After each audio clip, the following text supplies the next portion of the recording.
The Tragedy of Romeo and Juliet. By William Shakespeare. Contents. The Prologue. Act I, Scene I.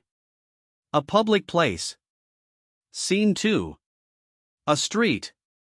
Scene 3. Room in Capulet's house. Scene 4. A street. Scene V. A hall in Capulet's house. Act 2, Chorus. Scene I. An open place adjoining Capulet's garden. Scene 2. Capulet's garden. Scene 3. Friar Lawrence's cell. Scene 4. A street. Scene V. Capulet's garden. Scene 6. Friar Lawrence's cell. Act 3, Scene I. A public place. Scene 2. A room in Capulet's house. Scene 3. Friar Lawrence's cell. Scene 4. A room in Capulet's house. Scene V. An open gallery to Juliet's chamber, overlooking the garden. Act 4, Scene I. Friar Lawrence's cell. Scene 2. Hall in Capulet's house. Scene 3. Juliet's chamber. Scene 4. Hall in Capulet's house. Scene V. Juliet's chamber, Juliet on the bed. Act V, Scene I. Mantua. A street. Scene 2. Friar Lawrence's cell. Scene 3. A churchyard, in it a monument belonging to the Capulets. Dramatis Personae. Aeschylus, Prince of Verona. Mercutio, kinsman to the prince, and friend to Romeo. Paris, a young nobleman, kinsman to the prince. Page to Paris. Montague, head of a Veronese family at feud with the Capulets. Lady Montague, wife to Montague. Romeo, son to Montague. Benvolio, nephew to Montague, and friend to Romeo. Abram, servant to Montague. Balthasar, servant to Romeo. Capulet, head of a Veronese family at feud with the Montagues. Lady Capulet, wife to Capulet. Juliet, daughter to Capulet. Tybalt, nephew to Lady Capulet. Capulet's cousin, an old man. Nurse to Juliet. Peter, servant to Juliet's nurse. Samson, servant to Capulet. Gregory, servant to Capulet. Servants. Friar Lawrence, a Franciscan. Friar John, of the same order. An apothecary. Chorus. 3 musicians. An officer. Citizens of Verona, several men and women, relations to both houses, maskers, guards, watchmen, and attendants. Scene. During the greater part of the play in Verona, once, in the 5th act, at Mantua. The Prologue. Enter Chorus. Chorus. 2 households, both alike in dignity, in fair Verona, where we lay our scene, from ancient grudge break to new mutiny, where civil blood makes civil hands unclean. From forth the fatal loins of these 2 foes a pair of star-crossed lovers take their life, whose misadventured piteous overthrows doth with their death bury their parents' strife. The fearful passage of their death-marked love, and the continuance of their parents' rage, which, but their children's end, not could remove, is now the 2 hours' traffic of our stage, the which, if you with patient ears attend, what here shall miss, our toil shall strive to mend. Exit. Act I. Scene I. A public place. Enter Samson and Gregory armed with swords and bucklers. Samson. Gregory, on my word, will not carry coals. Gregory. No, for then we should be colliers. Samson. I mean, if we be in collar, we'll draw. Gregory. I, while you live, draw your neck out o' the collar. Samson. I strike quickly, being moved. Gregory. But thou art not quickly moved to strike. Samson. A dog of the house of Montague moves me. Gregory. To move is to stir, and to be valiant is to stand, therefore, if thou art moved, thou runst away. Samson. A dog of that house shall move me to stand. I will take the wall of any man or maid of Montague's. Gregory. That shows thee a weak slave, for the weakest goes to the wall. Samson. True, and therefore women, being the weaker vessels, are ever thrust to the wall, therefore I will push Montague's men from the wall, and thrust his maids to the wall. Gregory. The quarrel is between our masters and us their men. Samson. 'Tis all one, I will show myself a tyrant, when I have fought with the men I will be civil with the maids, I will cut off their heads. Gregory. The heads of the maids? Samson. Aye, the heads of the maids, or their maidenheads, take it in what sense thou wilt. Gregory. They must take it in sense that feel it. Samson. Me they shall feel while I am able to stand, and 'tis known I am a pretty piece of flesh. Gregory. 'Tis well thou art not fish, if thou hadst been poor John. Draw thy tool, here comes of the house of Montagues. Enter Abram and Balthasar. Samson.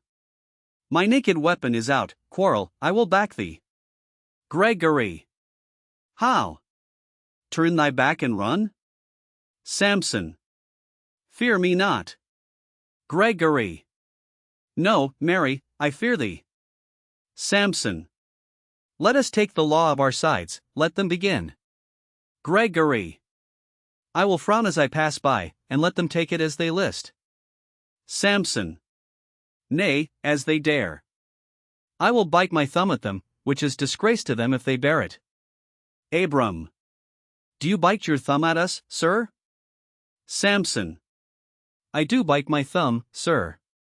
Abram. Do you bite your thumb at us, sir? Samson. Is the law of our side if I say I? Gregory. No.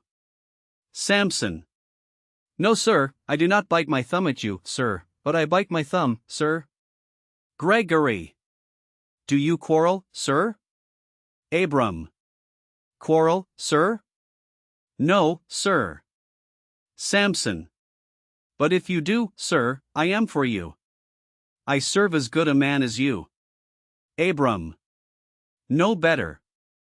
Samson. Well, sir. Enter Benvolio. Gregory. Say better, here comes one of my master's kinsmen. Samson. Yes, better, sir. Abram. You lie. Samson. Draw, if you be men. Gregory, remember thy washing blow. Underscore they fight, underscore. Benvolio. Part, fools. Put up your swords, you know not what you do. Underscore beats down their swords, underscore. Enter Tybalt. Tybalt. What, art thou drawn among these heartless hinds? Turn thee, Benvolio, look upon thy death. Benvolio. I do but keep the peace, put up thy sword, or manage it to part these men with me. Tybalt. What, drawn, and talk of peace? I hate the word as I hate hell, all Montagues, and thee, have it thee, coward. Underscore they fight, underscore. Enter 3 or 4 citizens with clubs. First citizen. Clubs, bills, and partisans. Strike. Beat them down. Down with the Capulets. Down with the Montagues. Enter Capulet in his gown, and Lady Capulet. Capulet. What noise is this? Give me my long sword, ho. Lady Capulet. A crutch, a crutch. Why call you for a sword? Capulet. My sword, I say.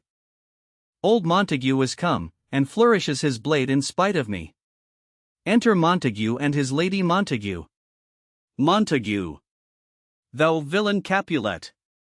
Hold me not, let me go. Lady Montague. Thou shalt not stir 1 foot to seek a foe.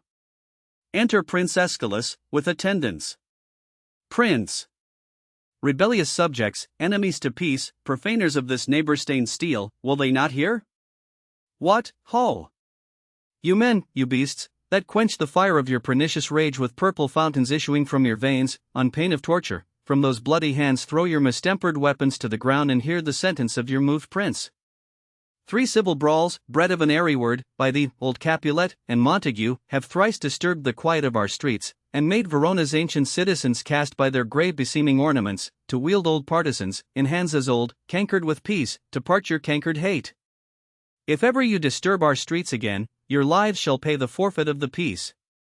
For this time all the rest depart away, you, Capulet, shall go along with me, and Montague, come you this afternoon, to know our farther pleasure in this case, to Old Freetown, our common judgment place. Once more, on pain of death, all men depart. Exeunt prince and attendants, Capulet, Lady Capulet, Tybalt, citizens and servants, Montague. Who set this ancient quarrel new abroach?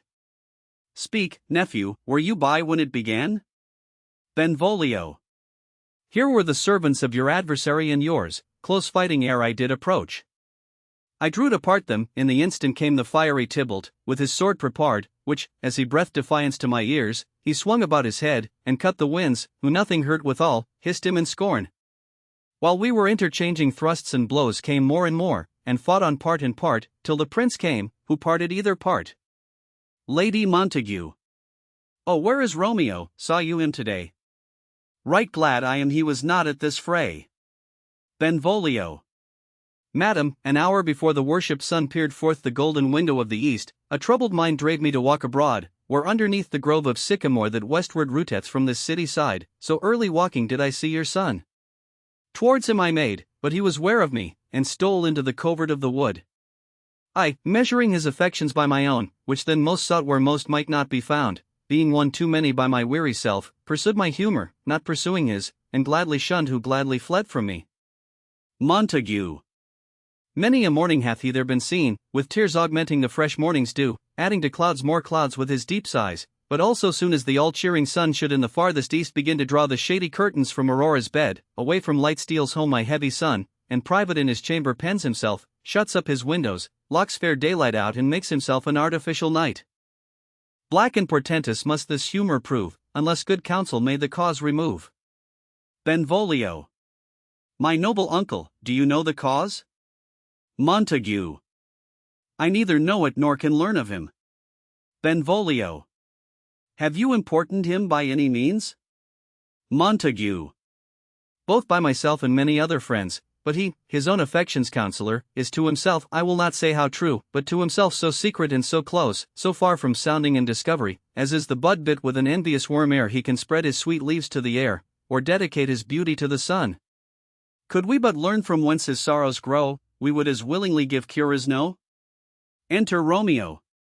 Benvolio. See, where he comes. So please you step aside, I'll know his grievance or be much denied. Montague. I would thou wert so happy by thy stay to hear true shrift. Come, madam, let's away. Exeunt Montague and Lady Montague, Benvolio. Good morrow, cousin. Romeo. Is the day so young? Benvolio. But new struck 9. Romeo. I me, sad hours seem long. Was that my father that went hence so fast? Benvolio. It was. What sadness lengthens Romeo's hours? Romeo. Not having that which, having, makes them short. Benvolio. In love? Romeo. Out. Benvolio. Of love? Romeo. Out of her favor where I am in love. Benvolio. Alas that love so gentle in his view, should be so tyrannous and rough in proof. Romeo. Alas that love, whose view is muffled still, should, without eyes, see pathways to his will. Where shall we dine? Oh me! What fray was here? Yet tell me not, for I have heard it all.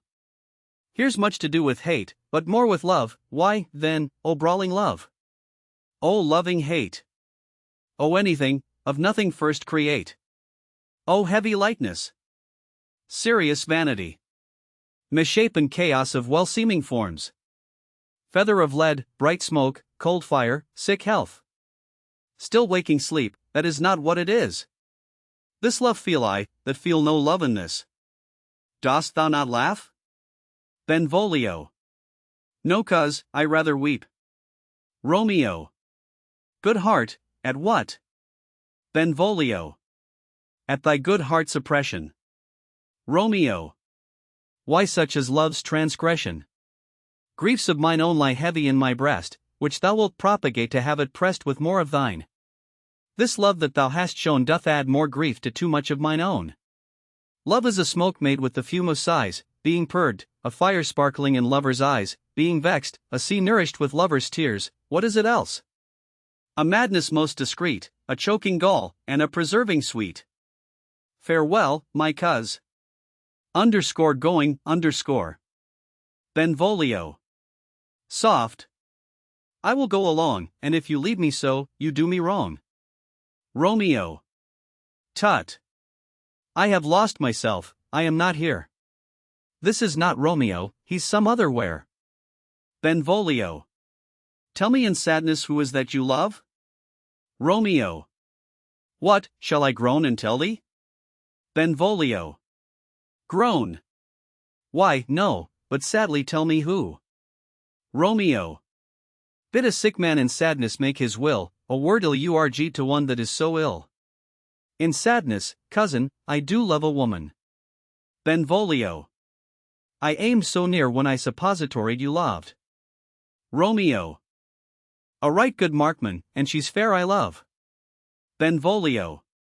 A right fair mark, fair cuz, is soonest hit. Romeo. Well, in that hit you miss, she'll not be hit with Cupid's arrow, she hath Dian's wit, and in strong proof of chastity well armed, from love's weak childish bow she lives uncharmed.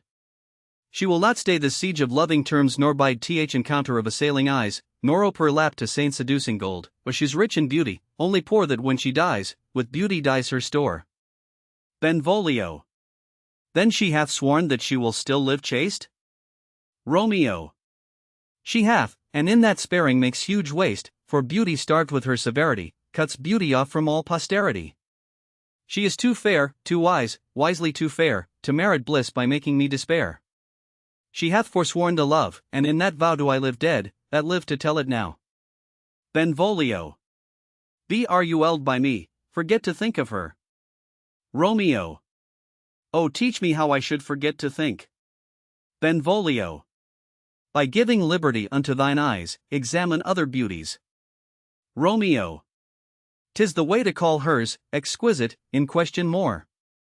These happy masks that kiss fair ladies' brows, being black, puts us in mind they hide the fair, he that is strucken blind cannot forget the precious treasure of his eyesight lost. Show me a mistress that is passing fair, what doth her beauty serve but as a note where I may read who passed that passing fair? Farewell, thou canst not teach me to forget. Benvolio. I'll pay that doctrine, or else die in debt. Exeunt. Scene 2. A street. Enter Capulet, Paris, and servant. Capulet. But Montague is bound as well as I, in penalty alike, and 'tis not hard, I think, for men so old as we to keep the peace. Paris. Of honorable reckoning are you both, and pity 'tis you lived at odds so long. But now, my lord, what say you to my suit? Capulet. But saying o'er what I have said before. My child is yet a stranger in the world, she hath not seen the change of 14 years, let 2 more summers wither in their pride ere we may think her ripe to be a bride. Paris. Younger than she our happy mother's maid. Capulet. And too soon marred are those so early made. The earth hath swallowed all my hopes, but she is the hopeful lady of my earth. But woo her, gentle Paris, get her heart, my will to her consent is but a part, and she agree, within her scope of choice lies my consent in fair according voice. This night I hold an old accustomed feast, whereto I have invited many a guest, such as I love, and you among the store, one more, most welcome, mix my number more. At my poor house look to behold this night earth-treading stars that make dark heaven light, such comfort as do lusty young men feel when well-apparelled April on the heel of limping winter treads, even such delight among fresh female buds shall you this night inherit at my house. Here all see, and like her most whose merit most shall be, which, on more view of many, mine, being one, may stand in number, though in reckoning none. Come, go with me. Go, sirrah, trudge about through fair Verona, Find those persons out whose names are written there, underscore gives a paper underscore, and to them say, my house and welcome on their pleasure stay. Underscore Axion Capulet in Paris, underscore. Servant. Find them out whose names are written here. It is written that the shoemaker should meddle with his yard and the tailor with his last, the fisher with his pencil, and the painter with his nets, but I am sent to find those persons whose names are here writ, and can never find what names the writing person hath here writ. I must to the learned. In good time. Enter Benvolio and Romeo. Benvolio. Tut, man, one fire burns out another's burning, one pain is lessened by another's anguish, turn giddy, and be holp by backward turning, one desperate grief cures with another's languish, take thou some new infection to thy eye, and the rank poison of the old will die. Romeo. Your plantain leaf is excellent for that. Benvolio. For what, I pray thee? Romeo. For your broken shin. Benvolio. Why, Romeo, art thou mad? Romeo. Not mad, but bound more than a madman is, shut up in prison, kept without my food, whipped and tormented in Godden, good fellow. Servant. God gi Goden. I pray, sir, can you read? Romeo. I, mine own fortune in my misery. Servant. Perhaps you have learned it without book. But I pray, can you read anything you see? Romeo. I, if I know the letters and the language. Servant. Ye say honestly, rest you merry. Romeo. Stay, fellow, I can read. Underscore he reads the letter, underscore. Underscore Signor Martino and his wife and daughters, County Anselmo and his beauteous sisters, the lady widow of Utruvio, Signor Placencio and his lovely nieces, Mercutio and his brother Valentine, mine uncle Capulet, his wife, and daughters, my fair niece Rosalind and Livia, Signor Valencio and his cousin Tybalt, Lucio and the lively Helena. Underscore. A fair assembly. Underscore gives back the paper underscore, whither should they come? Servant. Up. Romeo. Whither to supper? Servant. To our house. Romeo. Whose house? Servant. My master's. Romeo. Indeed, I should have asked you that before. Servant. Now I'll tell you without asking. My master is the great rich Capulet, and if you be not of the house of Montagues, I pray come and crush a cup of wine. Rest you merry. Underscore exit, underscore. Benvolio. At this same ancient feast of Capulets sups the fair Rosalind whom thou so lovest, with all the admired beauties of Verona. Go thither and with unattainted eye, compare her face with some that I shall show, and I will make thee think thy swan a crow. Romeo. When the devout religion of mine I maintain such falsehood, then turn tears to fire, and these who, often drowned, could never die, transparent heretics, be burnt for liars. One fairer than my love? The all-seeing sun ne'er saw her match since first the world begun. Benvolio. Tut, you saw her fair, none else being by, herself poised with herself in either eye, but in that crystal scales let there be weight your lady's love against some other maid that I will show you shining at this feast, and she shall scant show well that now shows best. Romeo. I'll go along, no such sight to be shown, but to rejoice in splendor of my own. Underscore exeunt, underscore. Scene 3. Room in Capulet's house. Enter Lady Capulet and nurse. Lady Capulet. Nurse, where's my daughter? Call her forth to me. Nurse. Now, by my maidenhead, at 12-year-old, I bade her come. What, lamb? What ladybird? God forbid. Where's this girl? What, Juliet? Enter Juliet. Juliet. How now, who calls? Nurse. Your mother. Juliet. Madam, I am here. What is your will? Lady Capulet. This is the matter. Nurse, give leave a while, we must talk in secret. Nurse, come back again, I have remembered me, thou's hear our counsel. Thou knowest my daughters of a pretty age. Nurse. Faith, I can tell her age unto an hour. Lady Capulet. She's not 14. Nurse. I'll lay 14 of my teeth, and yet, to my teen be it spoken, I have but 4, she is not 14. How long is it now to Lammastide? Lady Capulet. A fortnight and odd days. Nurse. Even or odd, of all days in the year, come Lammas Eve at night shall she be 14. Susan and she, God rest all Christian souls, were of an age. Well, Susan is with God, she was too good for me.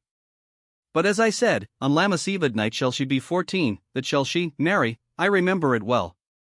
'Tis since the earthquake now 11 years, and she was weaned, I never shall forget it, of all the days of the year, upon that day, for I had then laid wormwood to my dug, sitting in the sun under the dovehouse wall, my lord and you were then at Mantua, nay, I do bear a brain. But as I said, when it did taste the wormwood on the nipple of my dug and felt it bitter, pretty fool, to see it tetchy, and fall out with the dug. Shake, quoth the dovehouse, 'twas no need, I trow, to bid me trudge.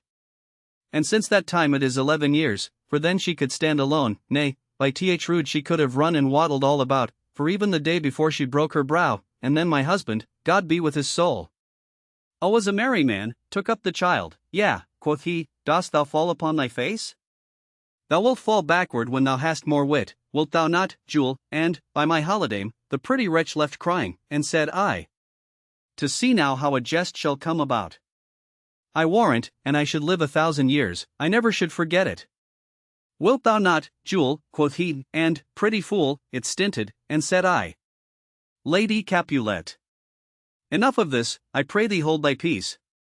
Nurse. Yes, madam, yet I cannot choose but laugh, to think it should leave crying, and say I, and yet I warrant it had upon it brow a bump as big as a young cockerel's stone, a perilous knock, and it cried bitterly. Yea, quoth my husband, fall'st upon thy face? Thou wilt fall backward when thou comest to age, wilt thou not, Jule, it stinted, and said I. Juliet. And stint thou too, I pray thee, nurse, say I, nurse. Peace, I have done.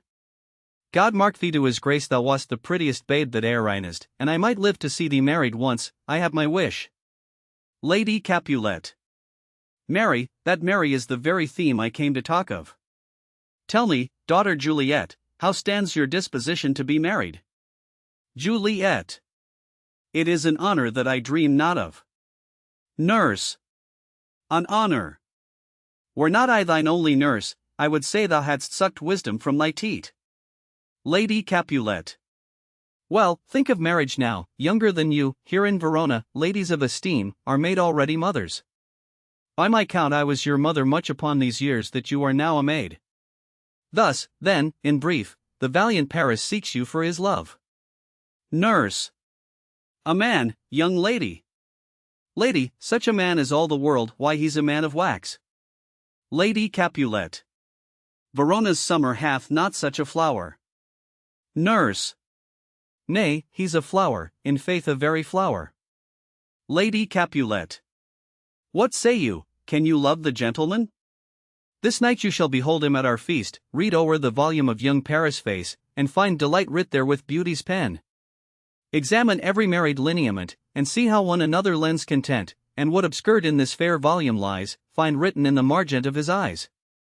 This precious book of love, this unbound lover, to beautify him, only lacks a cover, the fish lives in the sea, and 'tis much pride for fair without the fair within to hide. That book in many's eyes doth share the glory, that in gold clasps locks in the golden story, so shall you share all that he doth possess, by having him, making yourself no less. Nurse. No less, nay bigger. Women grow by men. Lady Capulet. Speak briefly, can you like of Paris, love? Juliet. I'll look to like, if looking liking move, but no more deep will I end art mine eye than your consent gives strength to make it fly. Enter a servant. Servant. Madam, the guests are come, supper served up, you called, my young lady asked for, the nurse cursed in the pantry, and everything in extremity. I must hence to wait, I beseech you follow straight. Lady Capulet. We follow thee. Exit servant. Juliet, the county stays. Nurse. Go, girl, seek happy nights to happy days. Underscore exeunt underscore. Scene 4. A street. Enter Romeo, Mercutio, Benvolio, with 5 or 6 maskers, torchbearers and others. Romeo. What, shall this speech be spoke for our excuse? Or shall we on without apology? Benvolio. The date is out of such prolixity, we'll have no Cupid hoodwinked with a scarf, bearing a Tartar's painted bow of lath, scaring the ladies like a crowkeeper, nor no without but prologue, fatally spoke after the prompter, for our entrance, but let them measure us by what they will, we'll measure them a measure, and be gone. Romeo. Give me a torch, I am not for this ambling, being but heavy I will bear the light. Mercutio. Nay, gentle Romeo, we must have you dance. Romeo. Not I, believe me, you have dancing shoes, with nimble soles, I have a soul of lead so stakes me to the ground I cannot move. Mercutio. You are a lover, borrow Cupid's wings, and soar with them above a common bound. Romeo. I am too sore and pierced with his shaft to soar with his light feathers, and so bound, I cannot bound a pitch above dull woe. Under love's heavy burden do I sink. Mercutio. And, to sink in it, should you burden love, too great oppression for a tender thing. Romeo. Is love a tender thing? It is too rough, too rude, too boisterous, and it pricks like thorn. Mercutio. If love be rough with you, be rough with love, prick love for pricking, and you beat love down. Give me a case to put my visage in, underscore putting on a mask, underscore, a visor for a visor. What care I what curious eye doth quote deformities? Here are the beetle brows shall blush for me. Benvolio. Come, knock and enter, and no sooner in but every man be taken to his legs. Romeo. A torch for me, let wantons, light of heart, tickle the senseless rushes with their heels, for I am proverbed with a grandsire phrase, I'll be a candle holder and look on, the gain was ne'er so fair, and I am done. Mercutio. Tut, done's the mouse, the constable's own word, if thou art done, will draw thee from the mire or save your reverence love, wherein thou stickest up to the ears. Come, we burn daylight, ho. Romeo. Nay, that's not so. Mercutio.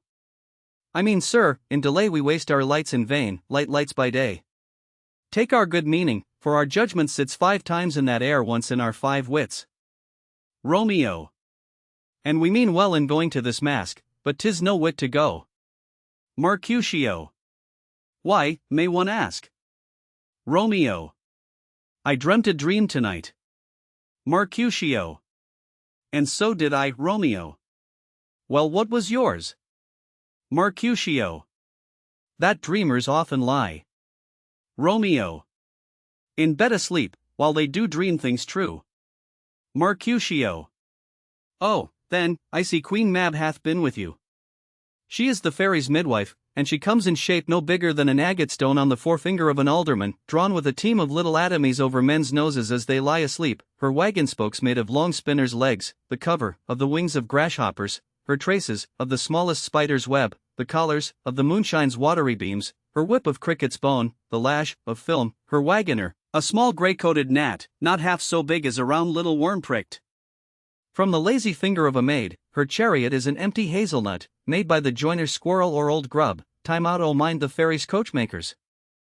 And in this state she gallops night by night through lovers' brains, and then they dream of love, or courtiers' knees, that dream on curtsies straight, or lawyers' fingers, who straight dream on fees, or ladies' lips, who straight on kisses dream, which oft the angry Mab with blisters plagues, because their breaths with sweetmeats tainted are. Sometimes she gallops o'er a courtier's nose, and then dreams he of smelling out a suit, and sometime comes she with a tithe pig's tail, tickling a parson's nose as a lies asleep, then dreams he of another benefice. Sometimes she driveth o'er a soldier's neck, and then dreams he of cutting foreign throats, of breeches, ambuscados, Spanish blades, of healths 5 fathom deep, and then anon drums in his ear, at which he starts and wakes, and, being thus fright, swears a prayer or two, and sleeps again.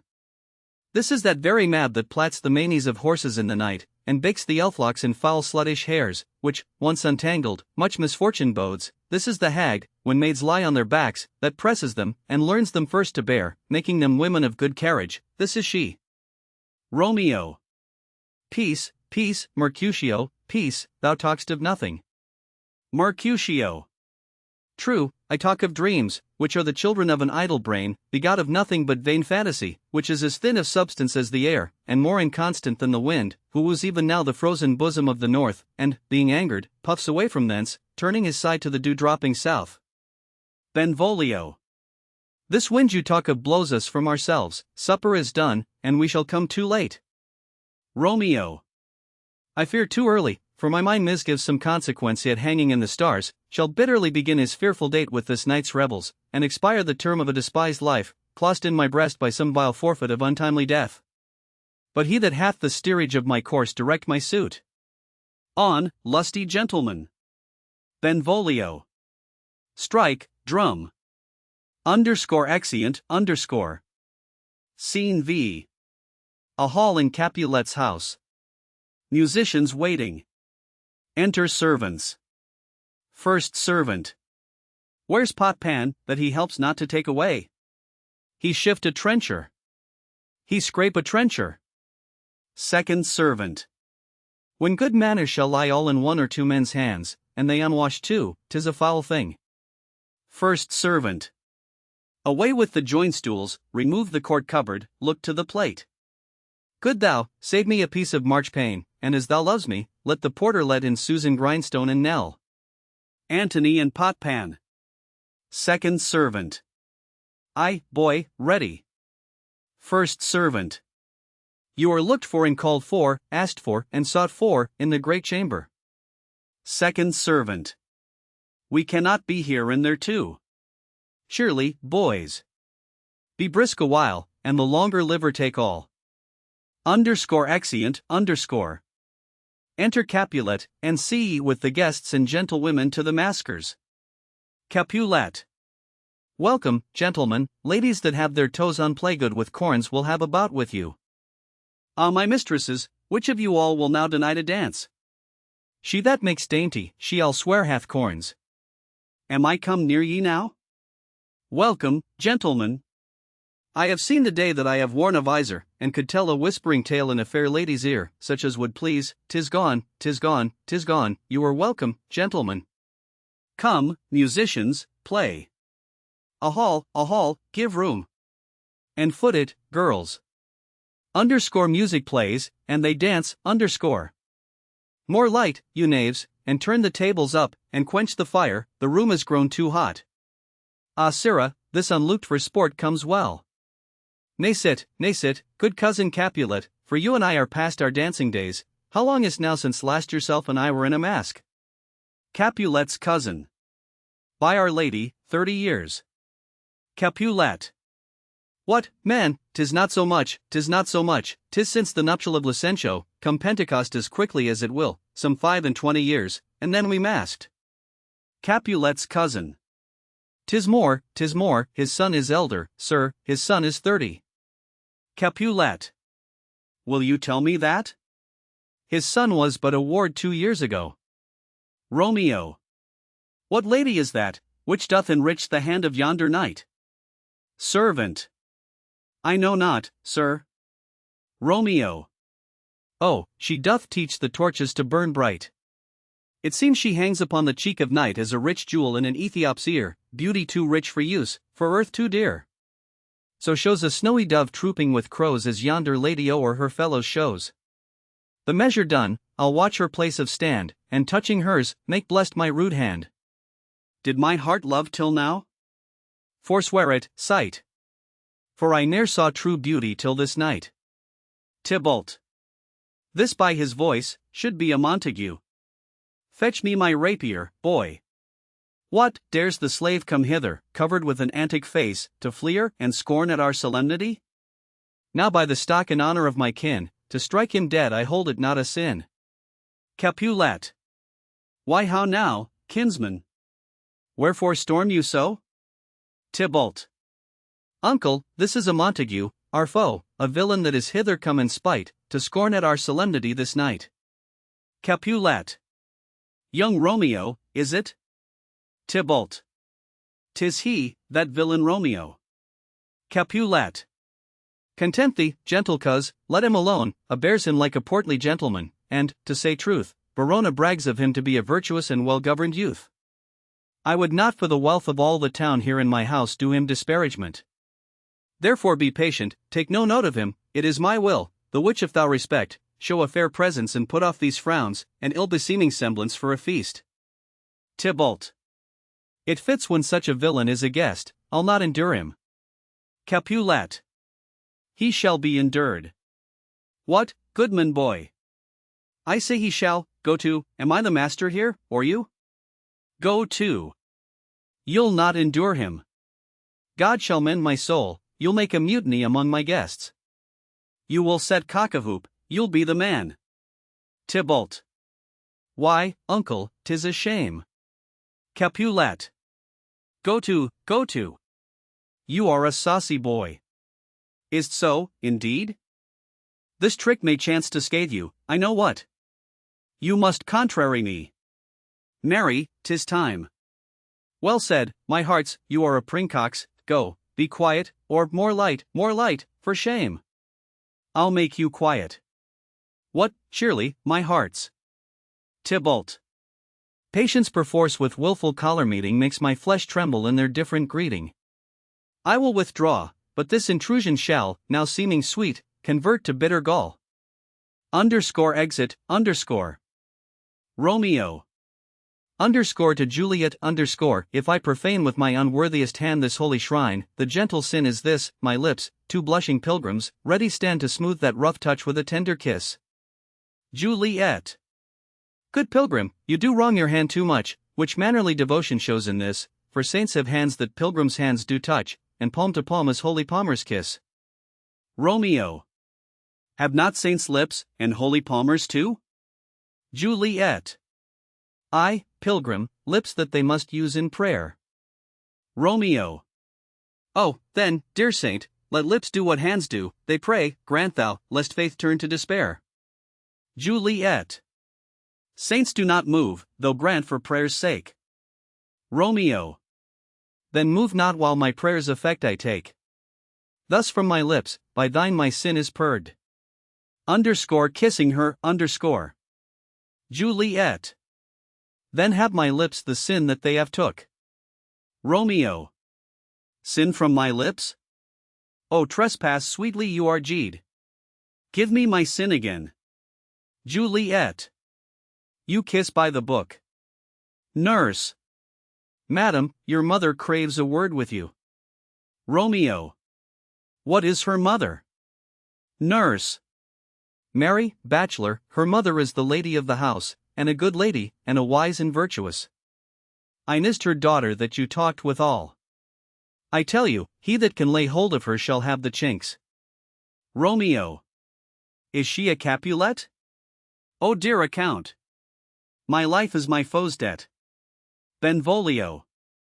Away, be gone, the sport is at the best. Romeo. Ay, so I fear, the more is my unrest. Capulet. Nay, gentlemen, prepare not to be gone, we have a trifling foolish banquet towards. Is it e'en so? Why then, I thank you all, I thank you, honest gentlemen, good night. More torches here. Come on then, let's to bed. Ah, sirrah, by my fay, it waxes late, I'll to my rest. Exeunt all but Juliet and nurse, Juliet. Come hither, nurse. What is yon gentleman? Nurse. The son and heir of old Tiberio. Juliet. What's he that now is going out of door? Nurse. Marry, that I think be young Petruchio. Juliet. What's he that follows here, that would not dance? Nurse. I know not. Juliet. Go ask his name. If he be married, my grave is like to be my wedding bed. Nurse. His name is Romeo, and a Montague, the only son of your great enemy. Juliet. My only love sprung from my only hate. Too early seen unknown, and known too late. Prodigious birth of love it is to me, that I must love a loathed enemy. Nurse. What's this? What's this? Juliet. A rhyme I learned even now of one I danked withal. One calls within, Juliet. Nurse. Anon, anon. Come, let's away, the strangers all are gone. Exeunt, Act 2. Enter chorus. Chorus. Now old desire doth in his deathbed lie, and young affection gapes to be his heir. That fair for which love groaned for and would die, with tender Juliet matched, is now not fair. Now Romeo is beloved, and loves again, alike bewitched by the charm of looks, but to his foe suppositoried he must complain, and she steal love's sweet bait from fearful hooks. Being held a foe, he may not have access to breathe such vows as lovers used to swear, and she is much in love, her means much less to meet her new beloved anywhere. But passion lends them power, time means, to meet, tempering extremities with extreme sweet. Exit, Scene I. An open place adjoining Capulet's garden. Enter Romeo. Romeo. Can I go forward when my heart is here? Turn back, dull earth, and find thy center out. He climbs the wall and leaps down within it. Enter Benvolio and Mercutio. Benvolio. Romeo. My cousin Romeo. Romeo. Mercutio. He is wise, and on my life hath stolen him home to bed. Benvolio. He ran this way, and leaped this orchard wall. Call, good Mercutio. Mercutio. Nay, I'll conjure too. Romeo. Humors. Madman. Passion. Lover. Appear thou in the likeness of a sigh, speak but one rhyme, and I am satisfied, cry but ami. Pronounce but love and dove, speak to my gossip Venus one fair word, one nickname for her purblind son and heir, young Abraham Cupid, he that shot so trim when King Cophetua loved the beggar maid. He heareth not, he stirreth not, he moveth not, the ape is dead, and I must conjure him. I conjure thee by Rosalind's bright eyes, by her high forehead and her scarlet lip, by her fine foot, straight leg, and quivering thigh, and the domains that there adjacent lie, that in thy likeness thou appear to us. Benvolio. And if he hear thee, thou wilt anger him. Mercutio. This cannot anger him. 'Twould anger him to raise a spirit in his mistress' circle, of some strange nature, letting it there stand till she had laid it, and conjured it down, that were some spite. My invocation is fair and honest, and, in his mistress' name, I conjure only but to raise up him. Benvolio. Come, he hath hid himself among these trees to be consorted with the humorous night. Blind is his love, and best befits the dark. Mercutio. If love be blind, love cannot hit the mark. Now will he sit under a medlar tree, and wish his mistress were that kind of fruit as maids call medlars when they laugh alone.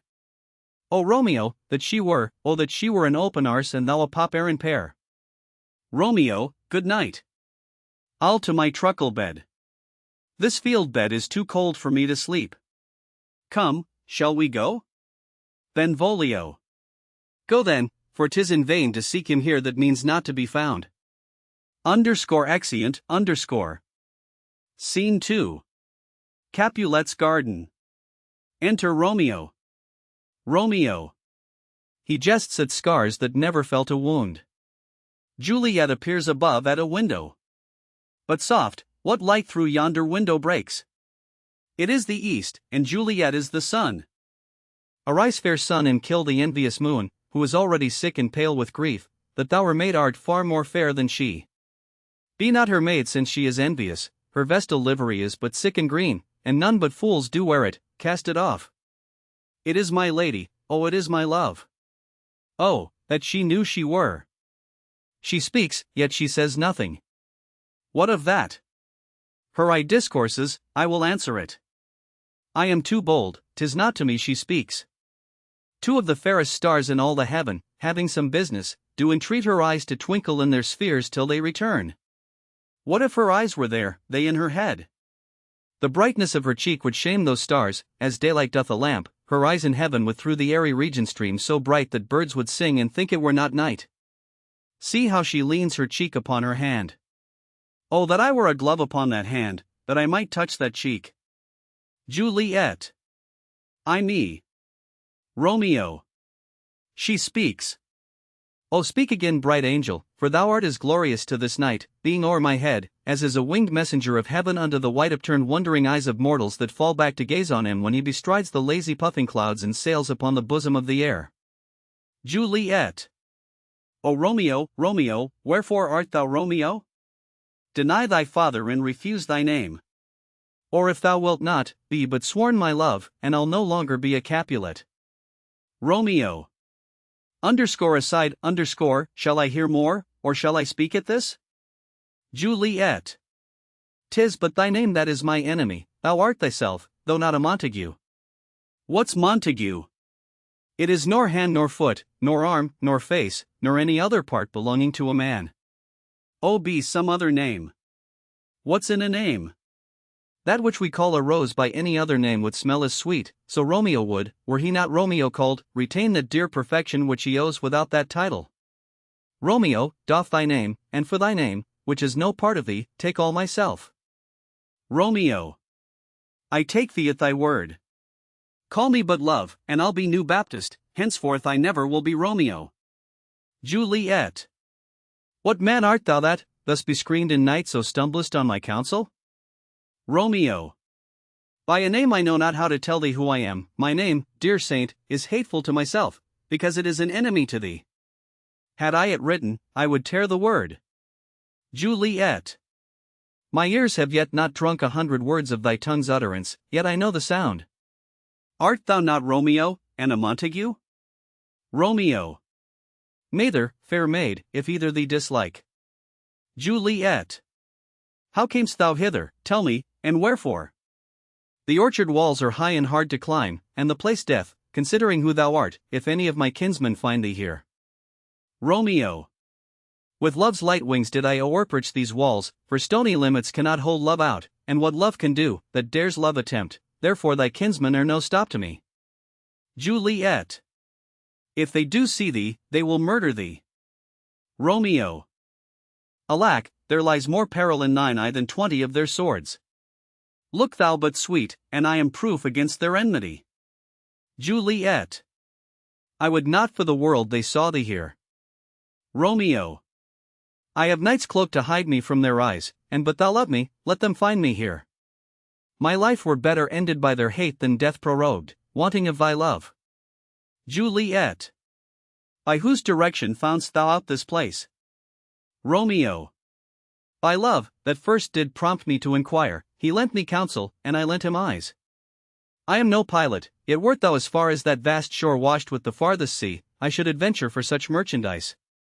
Juliet.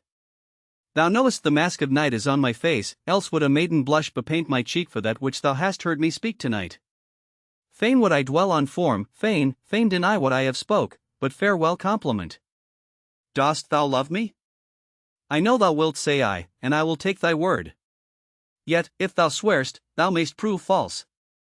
At lovers' perjuries, they say Jove laughs. O gentle Romeo, if thou dost love, pronounce it faithfully. Or if thou thinkest I am too quickly won, I'll frown and be perverse, and say thee nay, so thou wilt woo. But else, not for the world. In truth, fair Montague, I am too fond, and therefore thou mayst think my haviour light, but trust me, gentlemen, I'll prove more true than those that have more cunning to be strange. I should have been more strange, I must confess, but that thou overheardst, ere I was ware, my true love passion, therefore pardon me, and not impute this yielding to light love, which the dark night hath so discovered. Romeo. Lady, by yonder blessed moon I vow, that tips with silver all these fruit tree tops. Juliet. O swear not by the moon, inconstant moon, that monthly changes in her circled orb, lest that thy love prove likewise variable. Romeo. What shall I swear by? Juliet. Do not swear at all. Or if thou wilt, swear by thy gracious self, which is the god of my idolatry, and I'll believe thee. Romeo. If my heart's dear love. Juliet. Well, do not swear. Although I joy in thee, I have no joy of this contract tonight, it is too rash, too unadvised, too sudden, too like the lightning, which doth cease to be ere one can say it lightens. Sweet, good night. This bud of love, by summer's ripening breath, may prove a beauteous flower when next we meet. Good night, good night. As sweet repose and rest come to thy heart as that within my breast. Romeo. Oh, wilt thou leave me so unsatisfied? Juliet. What satisfaction canst thou have tonight? Romeo. Th exchange of thy love's faithful vow for mine. Juliet. I gave thee mine before thou didst request it, and yet I would it were to give again. Romeo. Wouldst thou withdraw it? For what purpose, love? Juliet. But to be frank and give it thee again. And yet I wish but for the thing I have, my bounty is as boundless as the sea, my love is deep, the more I give to thee, the more I have, for both are infinite. I hear some noise within. Dear love, adieu. Nurse calls within, anon, good nurse, sweet Montague be true. Stay but a little, I will come again. Exit, Romeo. O blessed night. I am afeard, being in night, all this is but a dream, too flattering sweet to be substantial. Enter Juliet above. Juliet. 3 words, dear Romeo, and good night indeed. If that thy bent of love be honorable, thy purpose marriage, send me word tomorrow, by one that I'll procure to come to thee, where and what time thou wilt perform the rite, and all my fortunes at thy foot I'll lay and follow thee my lord throughout the world. Nurse. Within, madam. Juliet. I come, Ananda, but if thou meanest not well, I do beseech thee. Nurse. Within, madam. Juliet. By and by I come, to cease thy strife and leave me to my grief. Tomorrow will I send. Romeo. So thrive my soul. Juliet. 1,000 times good night. Exit, Romeo. 1,000 times the worse, to want thy light. Love goes toward love as schoolboys from their books, but love from love, towards school with heavy looks. Retiring slowly, Re-enter Juliet, above. Juliet. Hist. Romeo, hist. Oh, for a falconer's voice to lure this tassel gentle back again. Bondage is hoarse and may not speak aloud, else would I tear the cave where echo lies, and make her airy tongue more hoarse than mine with repetition of my Romeo's name. Romeo. It is my soul that calls upon my name. How silver-sweet sound lovers' tongues by night, like softest music to attending ears. Juliet. Romeo. Romeo. My dear? Juliet. What o'clock tomorrow shall I send to thee? Romeo. By the hour of 9. Juliet. I will not fail. 'Tis 20 years till then. I have forgot why I did call thee back. Romeo. Let me stand here till thou remember it. Juliet. I shall forget, to have thee still stand there, remembering how I love thy company. Romeo. And I'll still stay, to have thee still forget, forgetting any other home but this. Juliet. 'Tis almost morning, I would have thee gone, and yet no farther than a wanton's bird, that lets it hop a little from her hand, like a poor prisoner in his twisted gyves, and with a silk thread plucks it back again, so loving jealous of his liberty. Romeo. I would I were thy bird. Juliet. Sweet, so would I, yet I should kill thee with much cherishing. Good night, good night. Parting is such sweet sorrow that I shall say good night till it be morrow. Exit, Romeo. Sleep dwell upon thine eyes, peace in thy breast. Would I were sleep and peace, so sweet to rest? Hence will I to my ghostly sire's cell, his help to crave and my dear hap to tell. Exit, Scene 3. Friar Lawrence's cell. Enter Friar Lawrence with a basket. Friar Lawrence. The grey-eyed morn smiles on the frowning night, checkering the eastern clouds with streaks of light, and fleck-led darkness like a drunkard reels from forth day's pathway, made by Titan's fiery wheels now, ere the sun advance his burning eye, the day to cheer, and night's dank dew to dry, I must upfill this osier cage of ours with baleful weeds and precious juiced flowers. The earth that's nature's mother, is her tomb, what is her burying grave, that is her womb, and from her womb children of diverse kind we sucking on her natural bosom find. Many for many virtues excellent, none but for some, and yet all different. Oh, mickle is the powerful grace that lies in plants, herbs, stones, and their true qualities. For not so vile that on the earth doth live, but to the earth some special good doth give, nor aught so good but, strained from that fair use, revolts from true birth, stumbling on abuse. Virtue itself turns vice being misapplied, and vice sometimes by action dignified. Enter Romeo.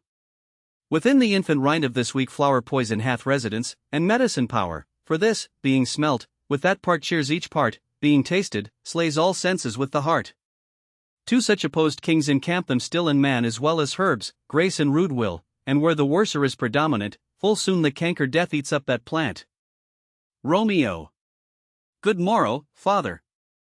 Friar Lawrence. Benedicite. What early tongue so sweet saluteth me? Young son, it argues a distempered head so soon to bid good morrow to thy bed. Care keeps his watch in every old man's eye, and where care lodges sleep will never lie, but where unbruised youth with unstuffed brain doth couch his limbs, their golden sleep doth reign. Therefore thy earliness doth me assure thou art uprist with some distemperature, or if not so, then here I hit it right, our Romeo hath not been in bed tonight. Romeo. That last is true, the sweeter rest was mine. Friar Lawrence. God pardon sin. Wast thou with Rosalind? Romeo. With Rosalind, my ghostly father? No. I have forgot that name, and that name's woe. Friar Lawrence. That's my good son. But where hast thou been then? Romeo. I'll tell thee ere thou ask it me again. I have been feasting with mine enemy, or on a sudden one hath wounded me that's by me wounded. Both are remedies within thy help and holy physic lies. I bear no hatred, blessed man, for lo, my intercession likewise steads my foe. Friar Lawrence. Be plain, good son, and homely in thy drift, riddling confession finds but riddling shrift. Romeo. Then plainly know my heart's dear love is set on the fair daughter of rich Capulet. As mine on hers, so hers is set on mine, and all combined, save what thou must combine by holy marriage. When, and where, and how we met, we wooed, and made exchange of vow, I'll tell thee as we pass, but this I pray, that thou consent to marry us today. Friar Lawrence. Holy Saint Francis. What a change is here! Is Rosalind, that thou didst love so dear, so soon forsaken? Young men's love then lies not truly in their hearts, but in their eyes. Jesu Maria, what a deal of brine hath washed thy sallow cheeks for Rosalind! How much salt water thrown away in waste, to season love, that of it doth not taste. The sun not yet thy sighs from heaven clears, thy old groans yet ring in mine ancient ears. Lo, here upon thy cheek the stain doth sit of an old tear that is not washed off yet. If ere thou wast thyself, and these woes thine, thou and these woes were all for Rosalind, and art thou chined? Pronounce this sentence then, women may fall, when there's no strength in men. Romeo. Thou chidst me oft for loving Rosalind. Friar Lawrence. For doting, not for loving, pupil mine. Romeo. And badst me bury love. Friar Lawrence. Not in a grave to lay one in, another ought to have. Romeo. I pray thee chide me not, her I love now doth grace for grace and love for love allow. The other did not so. Friar Lawrence. Oh, she knew well thy love did read by rote, that could not spell. But come young waverer, come go with me, in one respect I'll thy assistant be, for this alliance may so happy prove, to turn your household's rancor to pure love. Romeo. Oh, let us hence, I stand on sudden haste. Friar Lawrence. Wisely and slow, they stumble that run fast. Exeunt. Scene 4. A street. Enter Benvolio and Mercutio. Mercutio. Where the devil should this Romeo be? Came he not home tonight? Benvolio. Not to his father's, I spoke with his man. Mercutio. Why, that same pale hard-hearted wench, that Rosalind, torments him so that he will sure run mad. Benvolio. Tybalt, the kinsman to old Capulet, hath sent a letter to his father's house. Mercutio. A challenge, on my life. Benvolio. Romeo will answer it. Mercutio. Any man that can write may answer a letter. Benvolio. Nay, he will answer the letter's master, how he dares, being dared. Mercutio. Alas, poor Romeo, he is already dead, stabbed with a white wench's black eye, run through the ear with a love song, the very pin of his heart cleft with the blind bowboy's butt shaft. And is he a man to encounter Tybalt? Benvolio. Why, what is Tybalt? Mercutio. More than prince of cats. Oh, he's the courageous captain of compliments. He fights as you sing prick song, keeps time, distance, and proportion. He rests his minim rest, 1, 2, and the third in your bosom, the very butcher of a silk button, a duellist, a gentleman of the very first house, of the first and second cause. Ah, the immortal passado, the punto reverso, the hey. Benvolio. The what? Mercutio. The pox of such antic lisping, affecting fantasies, these new tuners of accent. By Jesu, a very good blade, a very tall man, a very good whore. Why, is not this a lamentable thing, grandsire, that we should be thus afflicted with these strange flies, these fashion-mongers, these pardon me's, who stand so much on the new form that they cannot sit at ease on the old bench? Oh, their bones, their bones. Enter Romeo. Benvolio. Here comes Romeo, here comes Romeo. Mercutio. Without his roe, like a dried herring. O flesh, flesh, how art thou fishified? Now is he for the numbers that Petrarch flowed in. Laura, to his lady, was but a kitchen wench. Mary, she had a better love to berimer, Dido a dowdy, Cleopatra a gypsy, Helen and Hero hildings and harlots, this be a grey eye or so, but not to the purpose. Signor Romeo, bonjour. There's a French salutation to your French slop. You gave us the counterfeit fairly last night. Romeo. Good morrow to you both. What counterfeit did I give you? Mercutio.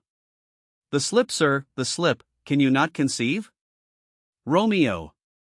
Pardon, good Mercutio, my business was great, and in such a case as mine a man may strain courtesy. Mercutio. That's as much as to say, such a case as yours constrains a man to bow in the hams. Romeo. Meaning, to curtsy. Mercutio. Thou hast most kindly hit it. Romeo. A most courteous exposition. Mercutio. Nay, I am the very pink of courtesy. Romeo. Pink for flower. Mercutio. Right.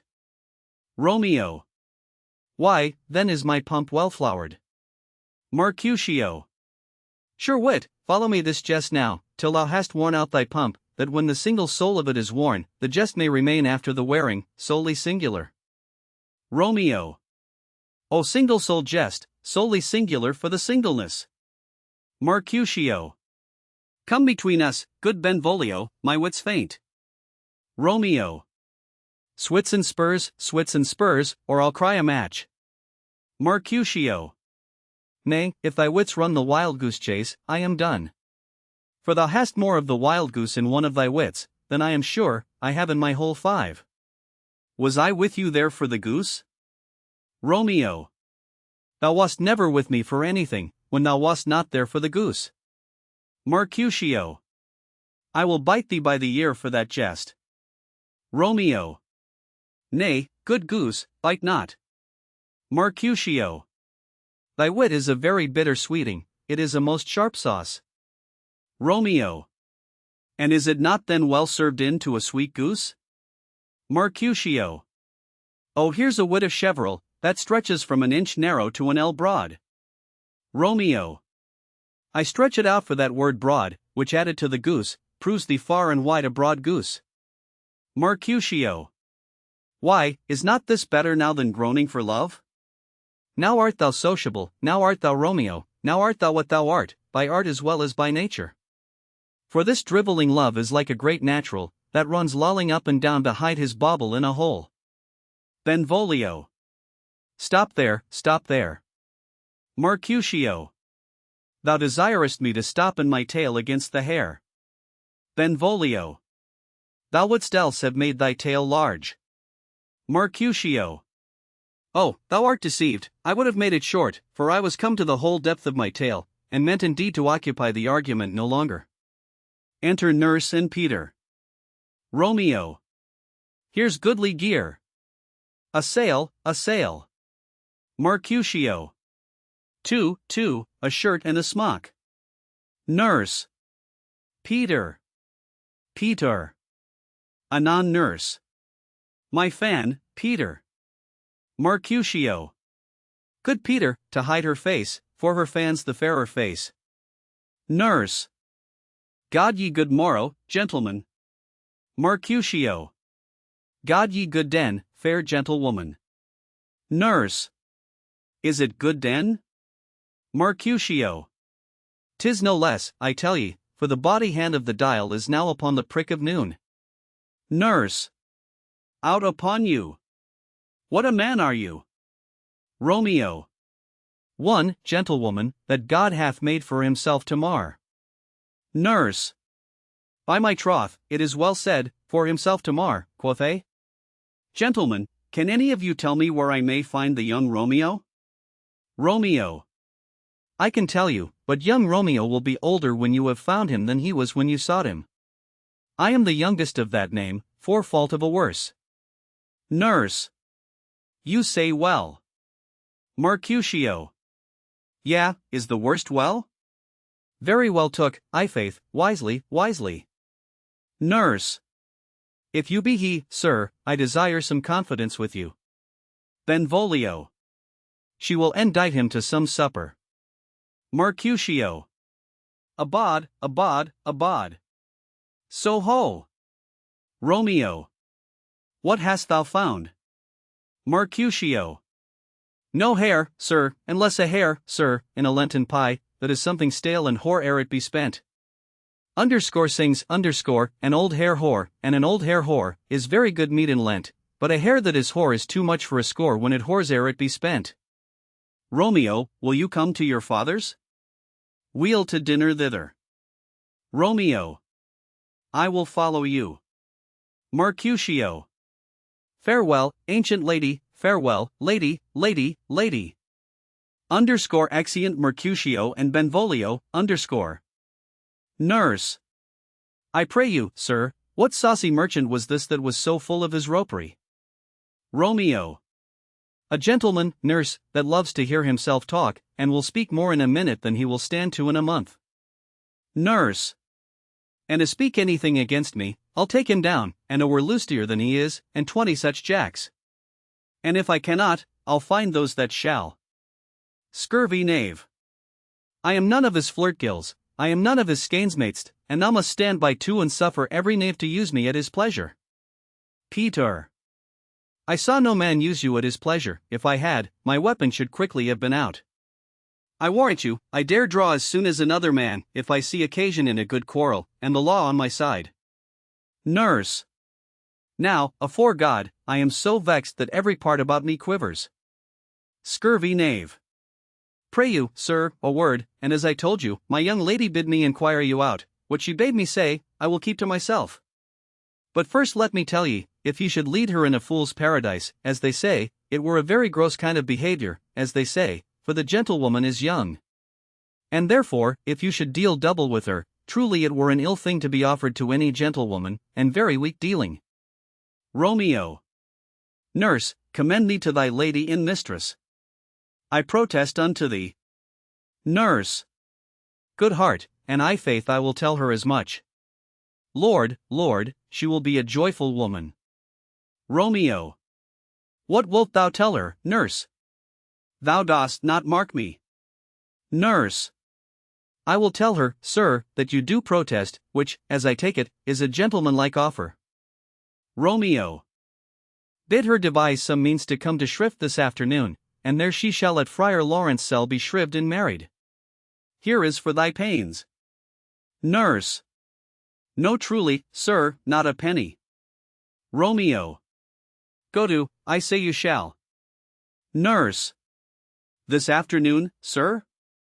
Well, she shall be there. Romeo. And stay, good nurse, behind the abbey wall. Within this hour my man shall be with thee, and bring thee cords made like a tackled stair, which to the high to'gallant of my joy must be my convoy in the secret night. Farewell, be trusty, and I'll quit thy pains. Farewell, commend me to thy mistress. Nurse. Now God in heaven bless thee. Hark you, sir. Romeo. What say'st thou, my dear nurse? Nurse. Is your man secret?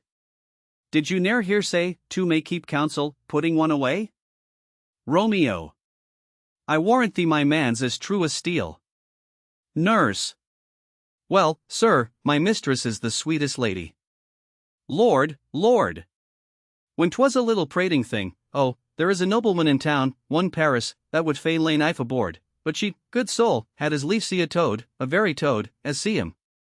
I anger her sometimes, and tell her that Paris is the properer man, but I'll warrant you, when I say so, she looks as pale as any clout in the Versailles world. Doth not Rosemary and Romeo begin both with a letter? Romeo. Ay, nurse, what of that? Both with an R, nurse. Ah, mocker. That's the dog's name. R is for the no, I know it begins with some other letter, and she hath the prettiest sententious of it, of you and Rosemary, that it would do you good to hear it. Romeo. Commend me to thy lady. Nurse. Ay, 1,000 times. Peter. Exit Romeo, Peter. Anon nurse. Before and apace. Exeunt, Scene V. Capulet's garden. Enter Juliet. Juliet. The clock struck 9 when I did send the nurse. In half an hour she promised to return.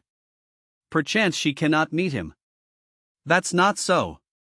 Oh, she is lame. Love's heralds should be thoughts, which 10 times faster glides than the sun's beams, driving back shadows over lowering hills. Therefore do nimble pinioned doves draw love, and therefore hath the wind-swift Cupid wings. Now is the sun upon the highmost hill of this day's journey, and from 9 till 12 is 3 long hours, yet she is not come. Had she affections and warm youthful blood, she'd be as swift in motion as a ball. My words would bandy her to my sweet love, and his to me. But old folks, many feign as they were dead, unwieldy, slow, heavy, and pale as lead. Enter nurse and Peter. Oh God, she comes. Oh honey nurse, what news? Hast thou met with him? Send thy man away. Nurse. Peter, stay at the gate. Exit Peter, Juliet. Now, good sweet nurse, O Lord, why look'st thou sad? Though news be sad, yet tell them merrily, if good, thou sham'st the music of sweet news by playing it to me with so sour a face. Nurse. I am a-weary, give me leave awhile, fie, how my bones ache.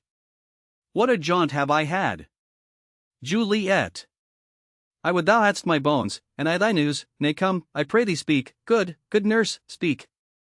Nurse. Jesu, what haste! Can you not stay a while?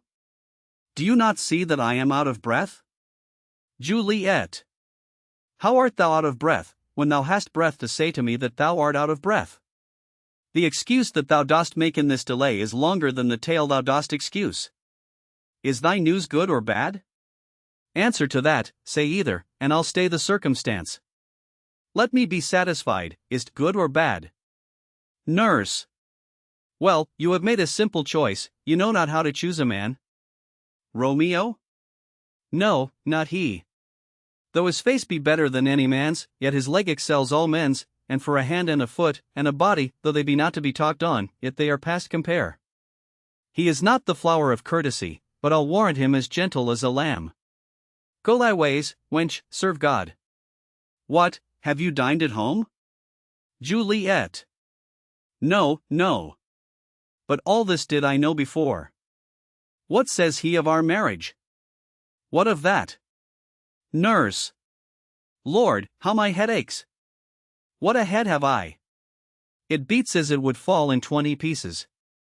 My back o' t'other side, oh my back, my back! Beshrew your heart for sending me about to catch my death with jouncing up and down. Juliet. I faith, I am sorry that thou art not well. Sweet nurse, tell me, what says my love? Nurse. Your love says like an honest gentleman, and a courteous, and a kind, and a handsome, and I warrant a virtuous. Where is your mother? Juliet. Where is my mother? Why, she is within.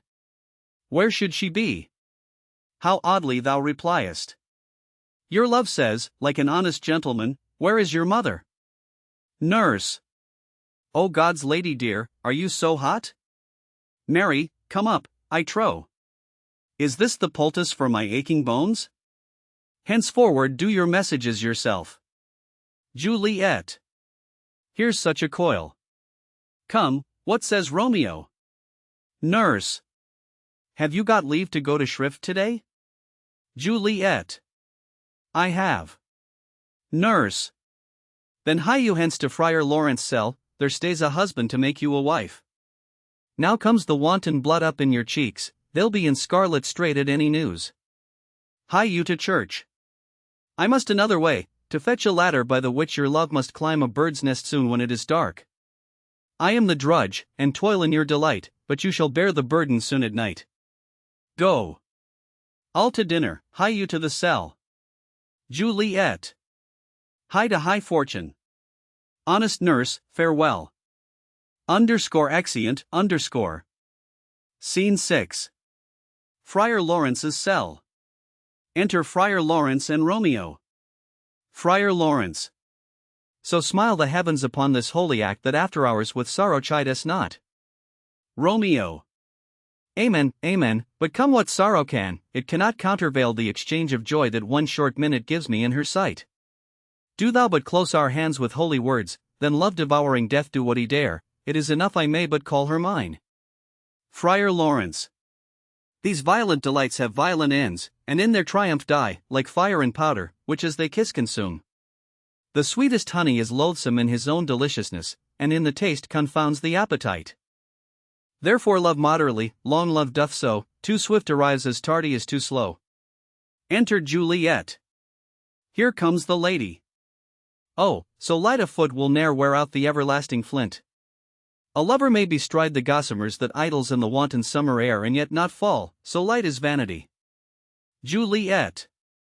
Good even to my ghostly confessor. Friar Lawrence. Romeo shall thank thee, daughter, for us both. Juliet. As much to him, else is his thanks too much. Romeo. Ah, Juliet, if the measure of thy joy be heaped like mine, and that thy skill be more to blazon it, then sweeten with thy breath this neighbor air, and let rich music's tongue unfold the imagined happiness that both receive in either by this dear encounter. Juliet. Conceit more rich in matter than in words, brags of his substance, not of ornament. They are but beggars that can count their worth, but my true love is grown to such excess, I cannot sum up some of half my wealth. Friar Lawrence. Come with me, and we will make short work, for, by your leaves, you shall not stay alone till Holy Church incorporate two in one.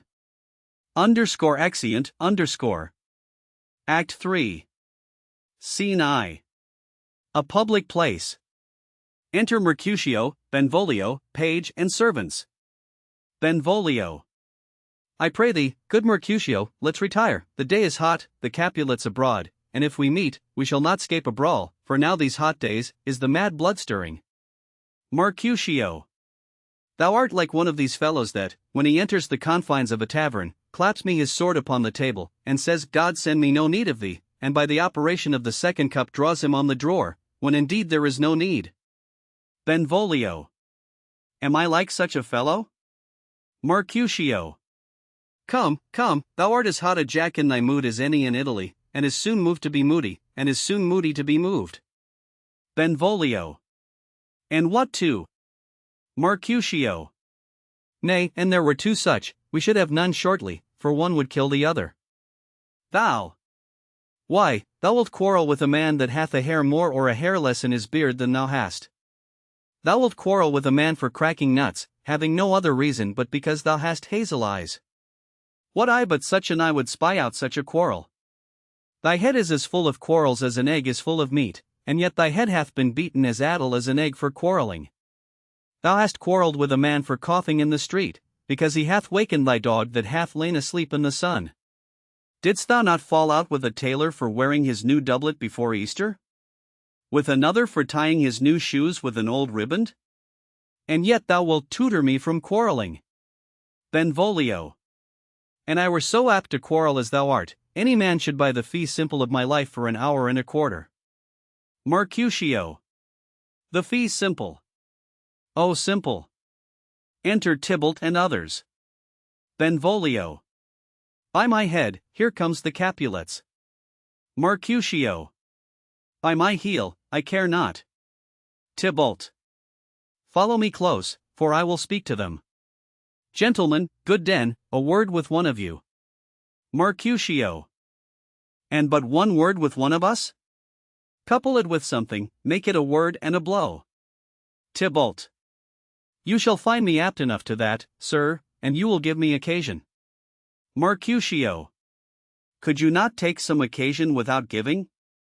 Tybalt. Mercutio, thou consortest with Romeo. Mercutio. Consort? What, dost thou make us minstrels? And now make minstrels of us, look to hear nothing but discords. Here's my fiddlestick, here's that shall make you dance. Zounds, consort.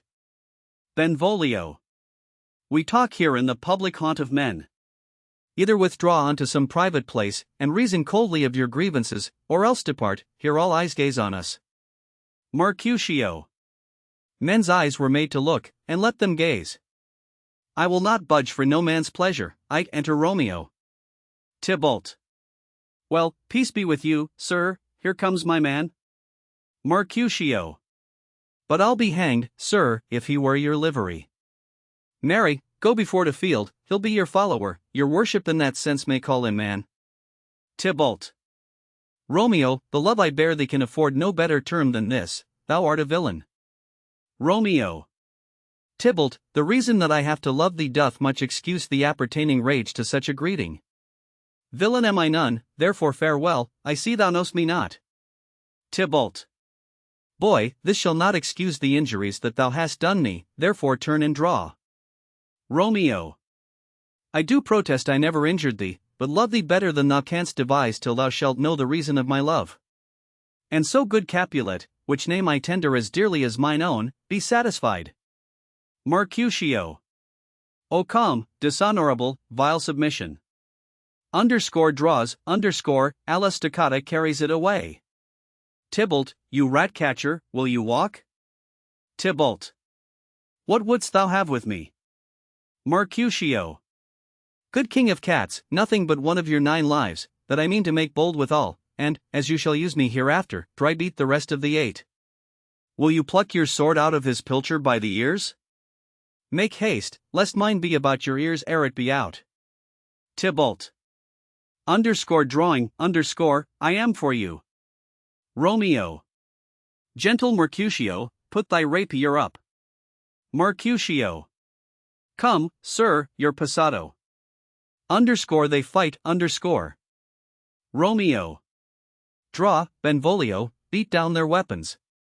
Gentlemen, for shame, forbear this outrage, Tybalt, Mercutio, the prince expressly hath forbid this bandying in Verona streets.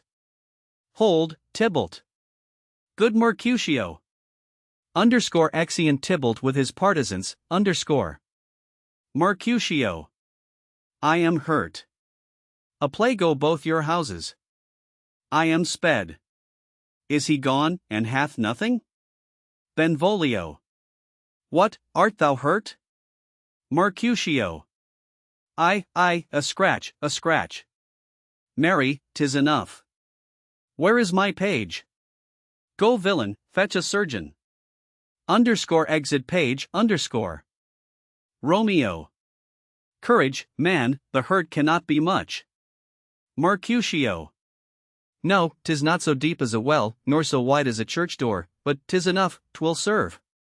Ask for me tomorrow, and you shall find me a grave man. I am peppered, I warrant, for this world. A play go both your houses. Zounds, a dog, a rat, a mouse, a cat, to scratch a man to death. A braggart, a rogue, a villain, that fights by the book of arithmetic, why the devil came you between us? I was hurt under your arm. Romeo. I thought all for the best. Mercutio. Help me into some house, Benvolio, or I shall faint. A play go both your houses. they have made worms meat of me. I have it, and soundly too. Your houses. Exeunt Mercutio and Benvolio, Romeo. This gentleman, the prince's near ally, my very friend, hath got his mortal hurt in my behalf, my reputation stained with Tybalt's slander, Tybalt, that an hour hath been my cousin. O sweet Juliet, thy beauty hath made me effeminate and in my temper softened valor's steel. Re-enter Benvolio. Benvolio. O Romeo, Romeo, brave Mercutio's dead, that gallant spirit hath aspurred the clouds, which too untimely here did scorn the earth. Romeo. This day's black fate on mo days doth depend, this but begins the woe others must end. Re-enter Tybalt. Benvolio. Here comes the furious Tybalt back again. Romeo. Again in triumph, and Mercutio slain? Away to heaven respective lenity, and fiery white fury be my conduct now. Now, Tybalt, take the villain back again that late thou gav'st me, for Mercutio's soul is but a little way above our heads, staying for thine to keep him company. Either thou or I, or both, must go with him. Tybalt. Thou wretched boy, that didst consort him here, shalt with him hence. Romeo. This shall determine that. They fight, Tybalt falls, Benvolio. Romeo, away, be gone. The citizens are up, and Tybalt slain. Stand not amazed. The prince will doom thee death if thou art taken. Hence, be gone, away. Romeo. Oh, I am fortune's fool. Benvolio. Why dost thou stay? Exit Romeo, Enter citizens. First citizen. Which way ran he that killed Mercutio? Tybalt, that murderer, which way ran he? Benvolio. There lies that Tybalt. First citizen. Up, sir, go with me. I charge thee in the prince's name obey. Enter Prince, attended, Montague, Capulet, their wives, and others. Prince. Where are the vile beginners of this fray? Benvolio. O noble prince, I can discover all the unlucky manage of this fatal brawl. There lies the man, slain by young Romeo, that slew thy kinsman, brave Mercutio. Lady Capulet. Tybalt, my cousin. O my brother's child. O prince. O husband. Oh, the blood is spilled of my dear kinsman. Prince, as thou art true, for blood of ours shed blood of Montague. O cousin, cousin. Prince. Benvolio, who began this bloody fray? Benvolio. Tybalt, here slain, whom Romeo's hand did slay, Romeo, that spoke him fair, bid him bethink how nice the quarrel was, and you are G'd with all your high displeasure. All this uttered with gentle breath, calm look, knees humbly bowed, could not take truce with the unruly spleen of Tybalt, deaf to peace, but that he tilts with piercing steel at bold Mercutio's breast, who, all is hot, turns deadly point to point, and, with a martial scorn, with one hand beats cold death aside, and with the other sends it back to Tybalt, whose dexterity retorts it. Romeo he cries aloud, hold, friends. Friends, part, and swifter than his tongue, his agile arm beats down their fatal points, and twixt them rushes, underneath whose arm an envious thrust from Tybalt hit the life of stout Mercutio, and then Tybalt fled. But by and by comes back to Romeo, who had but newly entertained revenge, and to they go like lightning, for, ere I could draw to part them was stout Tybalt slain, and as he fell did Romeo turn and fly. This is the truth, or let Benvolio die. Lady Capulet. He is a kinsman to the Montague. Affection makes him false, he speaks not true. Some 20 of them fought in this black strife, and all those 20 could but kill one life.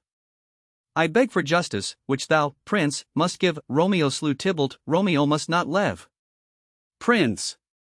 Romeo slew him, he slew Mercutio. Who now the price of his dear blood doth owe? Montague.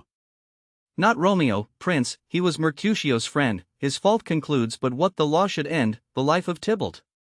Prince. And for that offense immediately we do exile him hence. I have an interest in your hates proceeding, my blood for your rude brawls doth lie bleeding. But I'll amerce you with so strong a fine that you shall all repent the loss of mine. I will be deaf to pleading and excuses, nor tears nor prayers shall purchase out abuses. Therefore use none. Let Romeo hence in haste, else, when he is found, that hour is his last.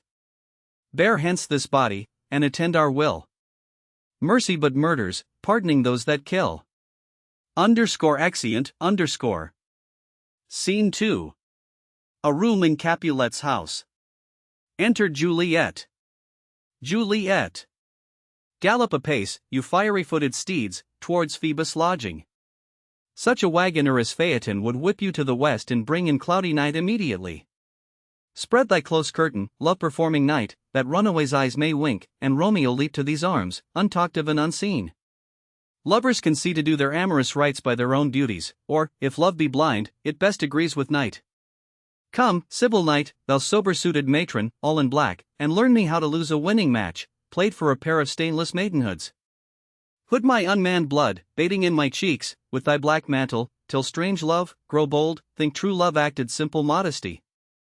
Come, night, come Romeo, come, thou day and night, for thou wilt lie upon the wings of night whiter than new snow upon a raven's back.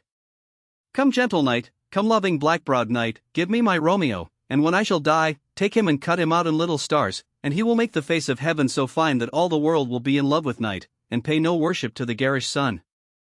Oh, I have bought the mansion of a love, but not possessed it, and though I am sold, not yet enjoyed. So tedious is this day as is the night before some festival to an impatient child that hath new robes and may not wear them. Oh, here comes my nurse, and she brings news, and every tongue that speaks but Romeo's name speaks heavenly eloquence. Enter nurse, with cords. Now, nurse, what news? What hast thou there? The cords that Romeo bid thee fetch? Nurse. Aye, the cords. Throws them down, Juliet. What news? Why dost thou wring thy hands? Nurse. Ah, well-a-day, he's dead. We are undone, lady, we are undone. Alack the day, he's gone, he's killed, he's dead. Juliet. Can heaven be so envious? Nurse. Romeo can, though heaven cannot. Oh Romeo, Romeo. Whoever would have thought it? Romeo. Juliet. What devil art thou, that dost torment me thus? This torture should be roared in dismal hell. Hath Romeo slain himself? Say thou but I, and that bare vial I shall poison more than the death-darting eye of cockatrice. I am not I if there be such an eye, or those eyes shut that make the answer I. If he be slain, say I, or if not, no. Brief sounds determine of my weal or woe. Nurse. I saw the wound, I saw it with mine eyes, God save the mark, here on his manly breast. A piteous course, a bloody piteous course, pale as ashes, all bedaubed in blood, all in gore-blood. I swounded at the sight. Juliet. Oh, break, my heart. Poor bankrout, break at once. To prison, eyes, ne'er look on liberty. Vile earth to earth resign, end motion here, and thou and Romeo press one heavy bier. Nurse. O Tybalt, the best friend I had. O courteous Tybalt, honest gentleman. That ever I should live to see thee dead. Juliet. What storm is this that blows so contrary? Is Romeo slaughtered and is Tybalt dead? My dearest cousin, and my dearer lord? Then dreadful trumpet sound the general doom, for who is living, if those two are gone? Nurse. Tybalt is gone, and Romeo banished, Romeo that killed him, he is banished. Juliet. O God! Did Romeo's hand shed Tybalt's blood? Nurse. It did, alas the day, it did. Juliet. O serpent heart, hid with a flowering face? Did ever dragon keep so fair a cave? Beautiful tyrant, fiend angelical, dove-feathered raven, wolvish ravening lamb. Despised substance of divinest show. Just opposite to what thou justly seemst, a damned saint, an honorable villain. O nature, what hadst thou to do in hell when thou didst bower the spirit of a fiend in mortal paradise of such sweet flesh? Was ever book containing such vile matter so fairly bound? Oh, that deceit should dwell in such a gorgeous palace. Nurse. there's no trust, no faith, no honesty in men. All perjured, all forsworn, all naught, all dissemblers. Ah, where's my man? Give me some aqua vitae. These griefs, these woes, these sorrows make me old. Shame come to Romeo. Juliet. Blistered be thy tongue for such a wish. He was not born to shame. Upon his brow shame is asham to sit, for 'tis a throne where honor may be crowned sole monarch of the universal earth. Oh, what a beast was I to chide at him! Nurse. Will you speak well of him that killed your cousin? Juliet. Shall I speak ill of him that is my husband? Ah, poor my lord, what tongue shall smooth thy name, when I thy 3 hours' wife have mangled it? But wherefore, villain, didst thou kill my cousin? That villain cousin would have killed my husband. Back, foolish tears, back to your native spring, your tributary drops belong to woe, which you mistaking offer up to joy. My husband lives, that Tybalt would have slain, and Tybalt's dead, that would have slain my husband. All this is comfort, wherefore weep I then? Some word there was, worser than Tybalt's death, that murdered me. I would forget it fain, but oh, it presses to my memory like damned guilty deeds to sinners' minds. Tybalt is dead, and Romeo banished. That banished, that one word banished, hath slain 10,000 Tybalts. Tybalt's death was woe enough, if it had ended there. Or if sour woe delights in fellowship, and needly will be ranked with other griefs, why followed not, when she said Tybalt's dead, thy father or thy mother, nay or both, which modern lamentation might have MOV'd. But with a rearward following Tybalt's death, Romeo is banished, to speak that word is father, mother, Tybalt, Romeo, Juliet, all slain, all dead. Romeo is banished, there is no end, no limit, measure, bound, in that word's death, no words can that woe sound. Where is my father and my mother, nurse? Nurse. Weeping and wailing over Tybalt's corse. Will you go to them? I will bring you thither. Juliet. Wash they his wounds with tears. Mine shall be spent, when theirs are dry, for Romeo's banishment. Take up those cords. Poor ropes, you are beguiled, both you and I, for Romeo is exiled. He made you for a highway to my bed, but I, a maid, die maiden widowed. Come cords, come nurse, I'll to my wedding bed, and death, not Romeo, take my maidenhead. Nurse. Hie to your chamber. I'll find Romeo to comfort you. I wot well where he is. Hark ye, your Romeo will be here at night. I'll to him, he is hid at Lawrence' cell. Juliet. Oh, find him, give this ring to my true knight, and bid him come to take his last farewell. Exeunt. Scene 3. Friar Lawrence's cell. Enter Friar Lawrence. Friar Lawrence. Romeo, come forth, thou fearful man. Affliction is enamored of thy parts, and thou art wedded to calamity. Enter Romeo. Romeo. Father, what news? What is the prince's doom? What sorrow craves acquaintance at my hand, that I yet know not? Friar Lawrence. Too familiar is my dear son with such sour company. I bring thee tidings of the prince's doom. Romeo. What less than doomsday is the prince's doom? Friar Lawrence. A gentler judgment vanished from his lips, not body's death, but body's banishment. Romeo. Ha, banishment? Be merciful, say death, for exile hath more terror in his look, much more than death. Do not say banishment. Friar Lawrence. Hence from Verona art thou banished. Be patient, for the world is broad and wide. Romeo. There is no world without Verona walls, but purgatory, torture, hell itself. Hence banished is banished from the world, and world's exile is death. Then banished is death mistermed. Calling death banished, thou cuts my head off with a golden axe, and smilest upon the stroke that murders me. Friar Lawrence. O deadly sin, O rude unthankfulness! Thy fault our law calls death, but the kind prince, taking thy part, hath brushed aside the law, and turned that black word death to banishment. This is dear mercy, and thou seest it not. Romeo. 'Tis torture, and not mercy.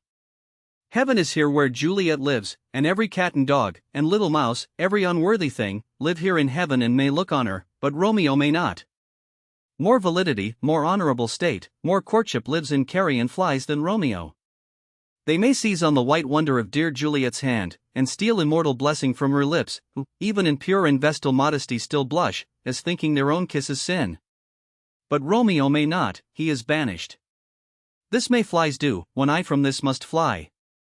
They are free men but I am banished. And say'st thou yet that exile is not death? Hadst thou no poison mixed, no sharp ground knife, no sudden mean of death, though ne'er so mean, but banished to kill me?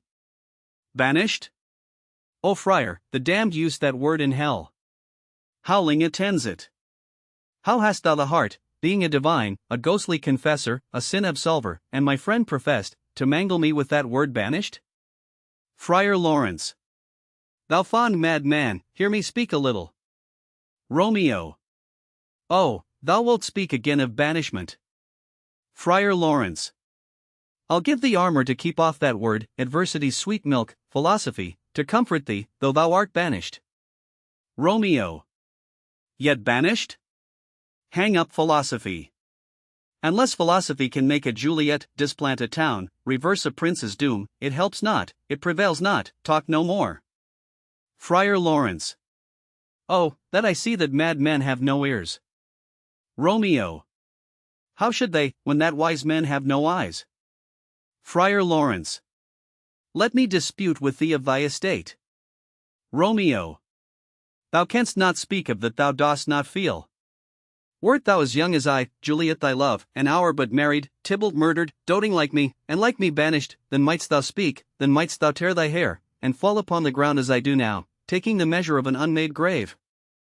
Underscore knocking within, underscore. Friar Lawrence. Arise, one knocks. Good Romeo, hide thyself. Romeo.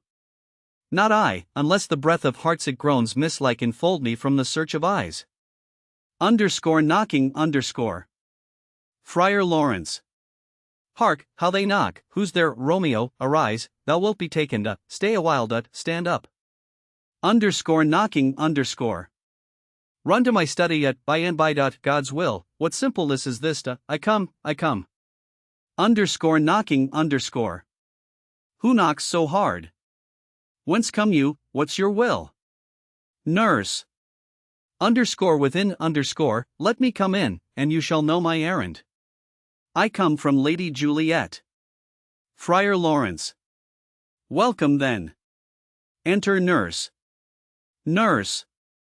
O holy friar, oh, tell me, holy friar, where is my lady's lord, where's Romeo? Friar Lawrence. There on the ground, with his own tears made drunk. Nurse. Oh, he is even in my mistress' case. Just in her case. Oh, woeful sympathy. Piteous predicament. Even so lies she, blubbering and weeping, weeping and blubbering. Stand up, stand, and you be a man. For Juliet's sake, for her sake, rise and stand. Why should you fall into so deep an O? Romeo. Nurse. Nurse. Ah sir, death's the end of all. Romeo. Spakest thou of Juliet? How is it with her? Doth not she think me an old murderer, now I have stained the childhood of our joy with blood removed but little from her own? Where is she? And how doth she? And what says my concealed lady to our cancelled love? Nurse. Oh, she says nothing, sir, but weeps, and now falls on her bed, and then starts up, and Tybalt calls, and then on Romeo cries, and then down falls again. Romeo. As if that name, shot from the deadly level of a gun, did murder her, as that name's cursed hand murdered her kinsman. Oh, tell me, friar, tell me, in what vile part of this anatomy doth my name lodge? Tell me, that I may sack the hateful mansion. Underscore drawing his sword, underscore. Friar Lawrence. Hold thy desperate hand. Art thou a man? Thy form cries out thou art. Thy tears are womanish, thy wild acts denote the unreasonable fury of a beast. Unseemly woman in a seeming man, and ill-beseeming beast in seeming both. Thou hast amazed me. By my holy order, I thought thy disposition better tempered. Hast thou slain Tybalt? Wilt thou slay thyself? And slay thy lady, that in thy life lives, by doing damned hate upon thyself? Why railst thou on thy birth, the heaven and earth? Since birth, and heaven, and earth, all three do meet in thee at once, which thou at once wouldst lose. Fie, thou sham'st thy shape, thy love, thy wit, which, like a usurer, abound'st in all, and usest none in that true use indeed which should bedeck thy shape, thy love, thy wit. Thy noble shape is but a form of wax, digressing from the valor of a man, thy dear love sworn but hollow perjury, killing that love which thou hast vowed to cherish, thy wit, that ornament to shape and love, misshapen in the conduct of them both, like powder in a still-less soldier's flask, is set afire by thine own ignorance, and thou dismembered with thine own defense. What, rouse thee, man? Thy Juliet is alive, for whose dear sake thou wast but lately dead. There art thou happy. Tybalt would kill thee, but thou slewst Tybalt, there art thou happy. The law that threatened death becomes thy friend, and turns it to exile, there art thou happy. A pack of blessings light upon thy back, happiness courts thee in her best array, but like a misshaped and sullen wench, thou putt'st up thy fortune in thy love. Take heed, for such die miserable. Go, get thee to thy love as was decreed, ascend her chamber, hence and comfort her. But look thou stay not till the watch be set, for then thou canst not pass to Mantua, where thou shalt live till we can find a time to blaze your marriage, reconcile your friends, beg pardon of the prince, and call thee back with 20,000 times more joy than thou went'st forth in lamentation. Go before, nurse. Commend me to thy lady, and bid her hasten all the house to bed, which heavy sorrow makes them apt unto. Romeo is coming. Nurse. O Lord, I could have stayed here all the night to hear good counsel. Oh, what learning is! My lord, I'll tell my lady you will come. Romeo. Do so, and bid my sweet prepare to chide. Nurse. Here, sir, a ring she bid me give you, sir. Hie you, make haste, for it grows very late. Exit. Romeo. How well my comfort is revived by this. Friar Lawrence. Go hence, good night, and here stands all your state, either be gone before the watch be set, or by the break of day disquist from hence. Sojourn in Mantua. I'll find out your man, and he shall signify from time to time every good hap to you that chances here. Give me thy hand, 'tis late, farewell, good night. Romeo. But that a joy past joy calls out on me, it were a grief so brief to part with thee. Farewell. Exeunt. Scene 4.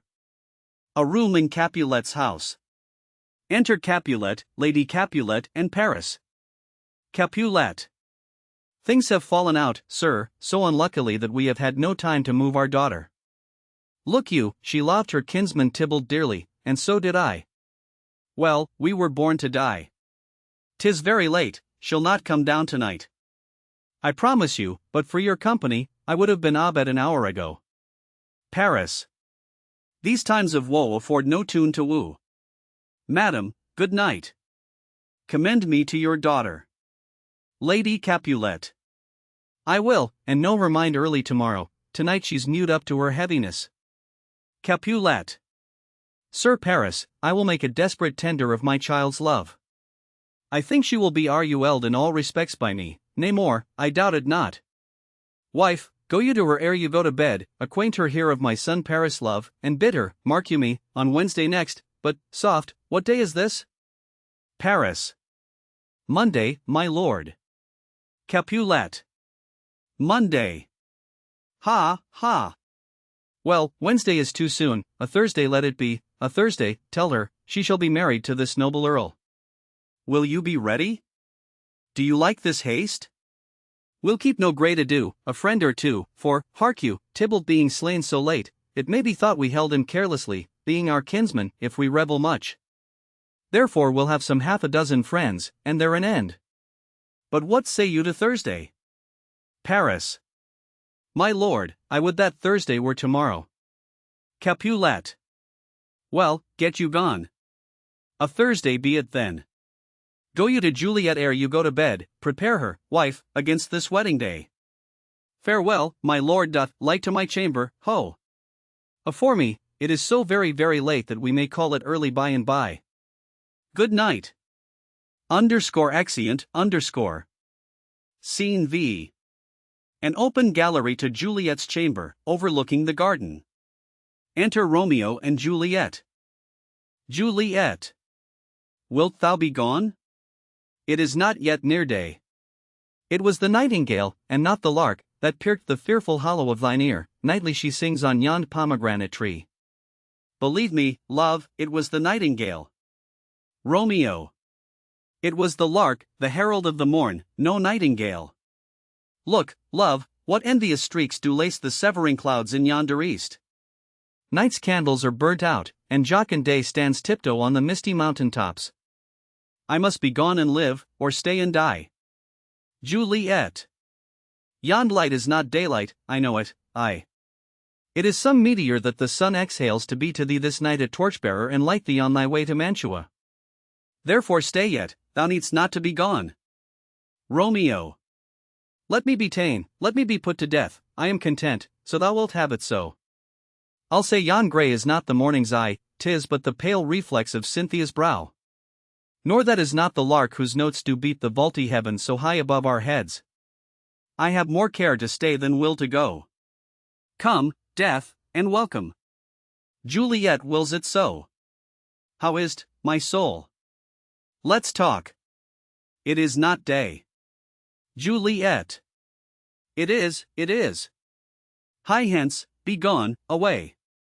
It is the lark that sings so out of tune, straining harsh discords and unpleasing sharps. Some say the lark makes sweet division, this doth not so, for she divideth us. Some say the lark and lo the toad change eyes. Oh, now I would they had changed voices too, since arm from arm that voice doth us affray, hunting thee hence with hunts up to the day. Oh now be gone, more light and light it grows. Romeo. More light and light, more dark and dark our woes. Enter nurse. Nurse. Madam. Juliet. Nurse? Nurse. Your lady mother is coming to your chamber.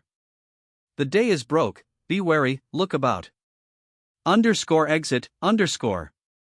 Juliet. Then, window, let day in, and let life out. Romeo.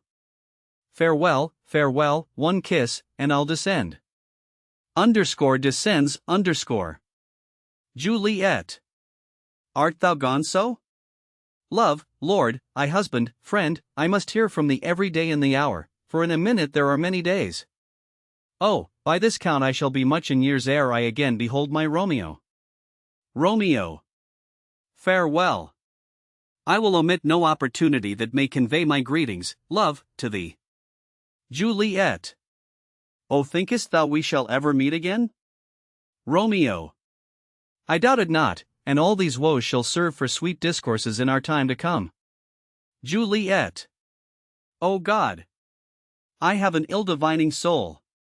Methinks I see thee, now thou art so low, as one dead in the bottom of a tomb. Either my eyesight fails, or thou look'st pale. Romeo. And trust me, love, in my eyes so do you.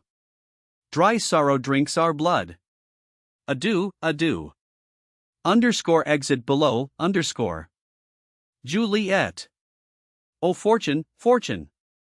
All men call thee fickle. If thou art fickle, what dost thou with him that is renowned for faith?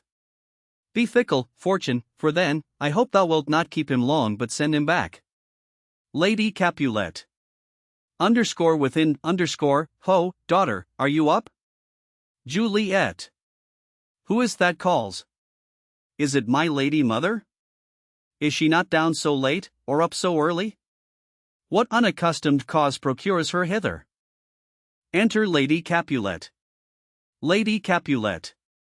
Why, how now, Juliet? Juliet.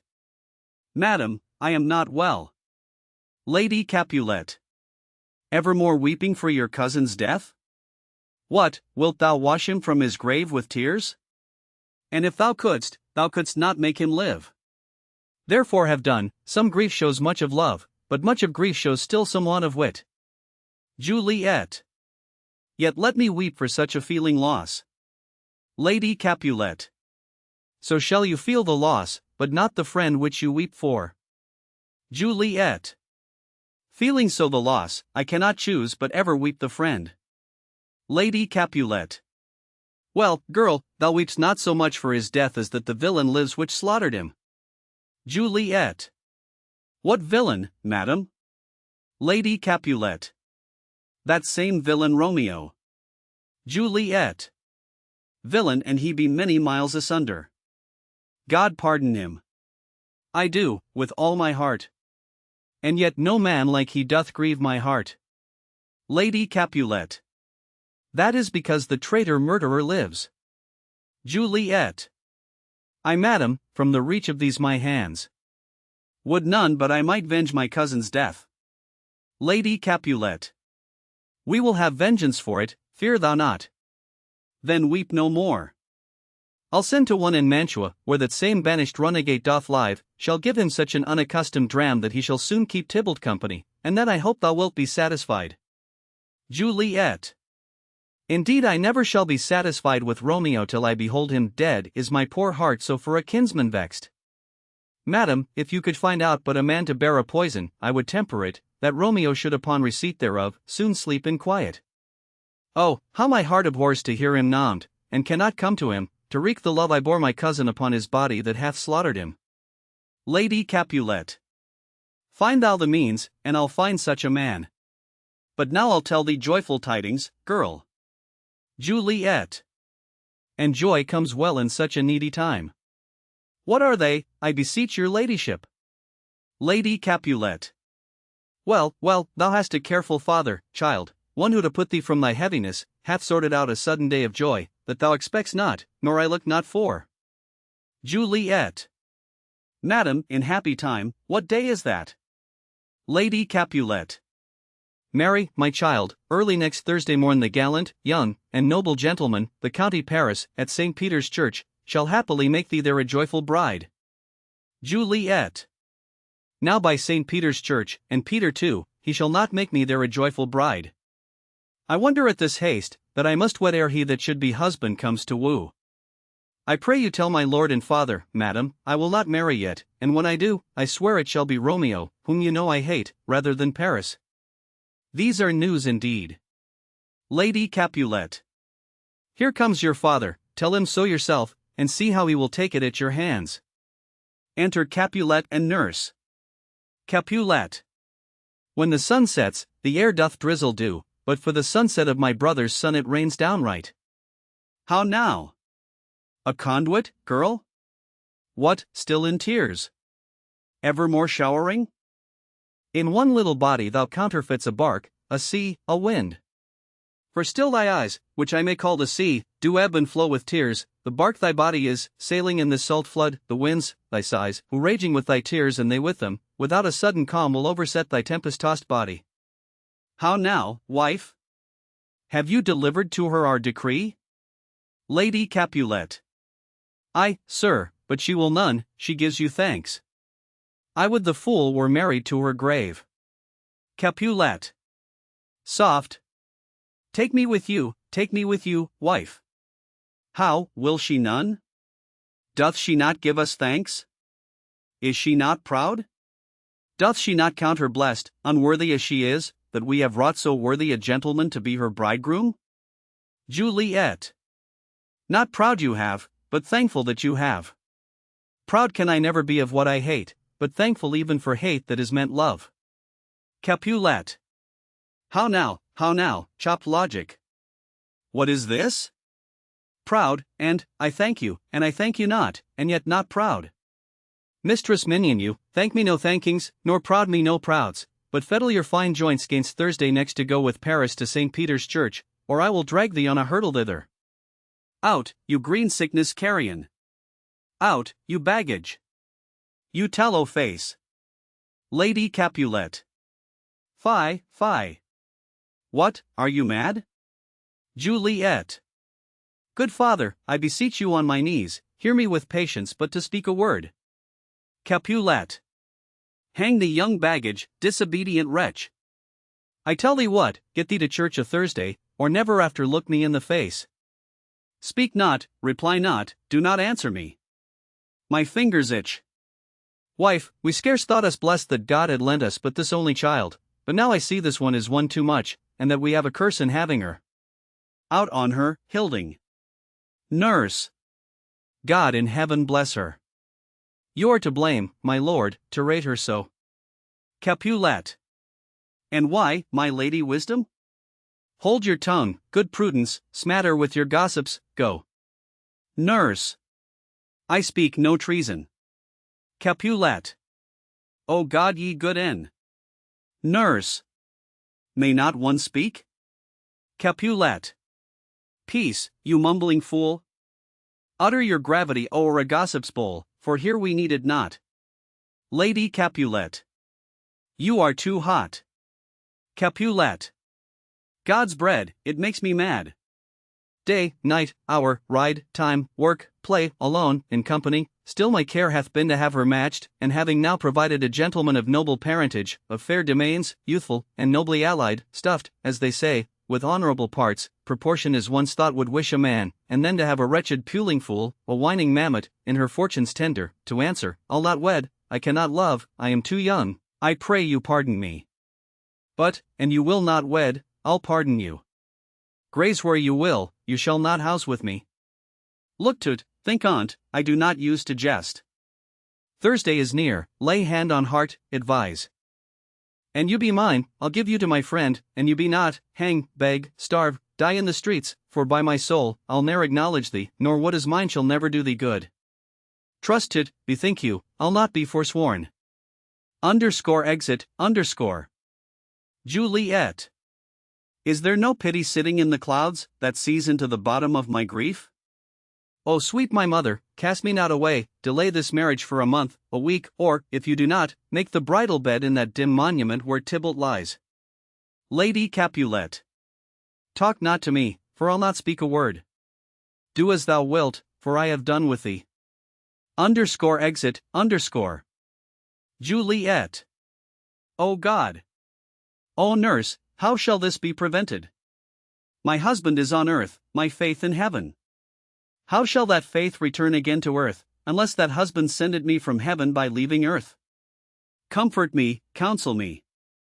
Alack, that heaven should practice stratagems upon so soft a subject as myself. What sayst thou? Hast thou not a word of joy? Some comfort, nurse. Nurse. Faith, here it is. Romeo is banished, and all the world to nothing that he dares ne'er come back to challenge you. Or if he do, it needs must be by stealth. Then, since the case so stands as now it doth, I think it best you married with the county. Oh, he's a lovely gentleman. Romeo's a dishclout to him. An eagle, madam, hath not so green, so quick, so fair an eye as Paris hath.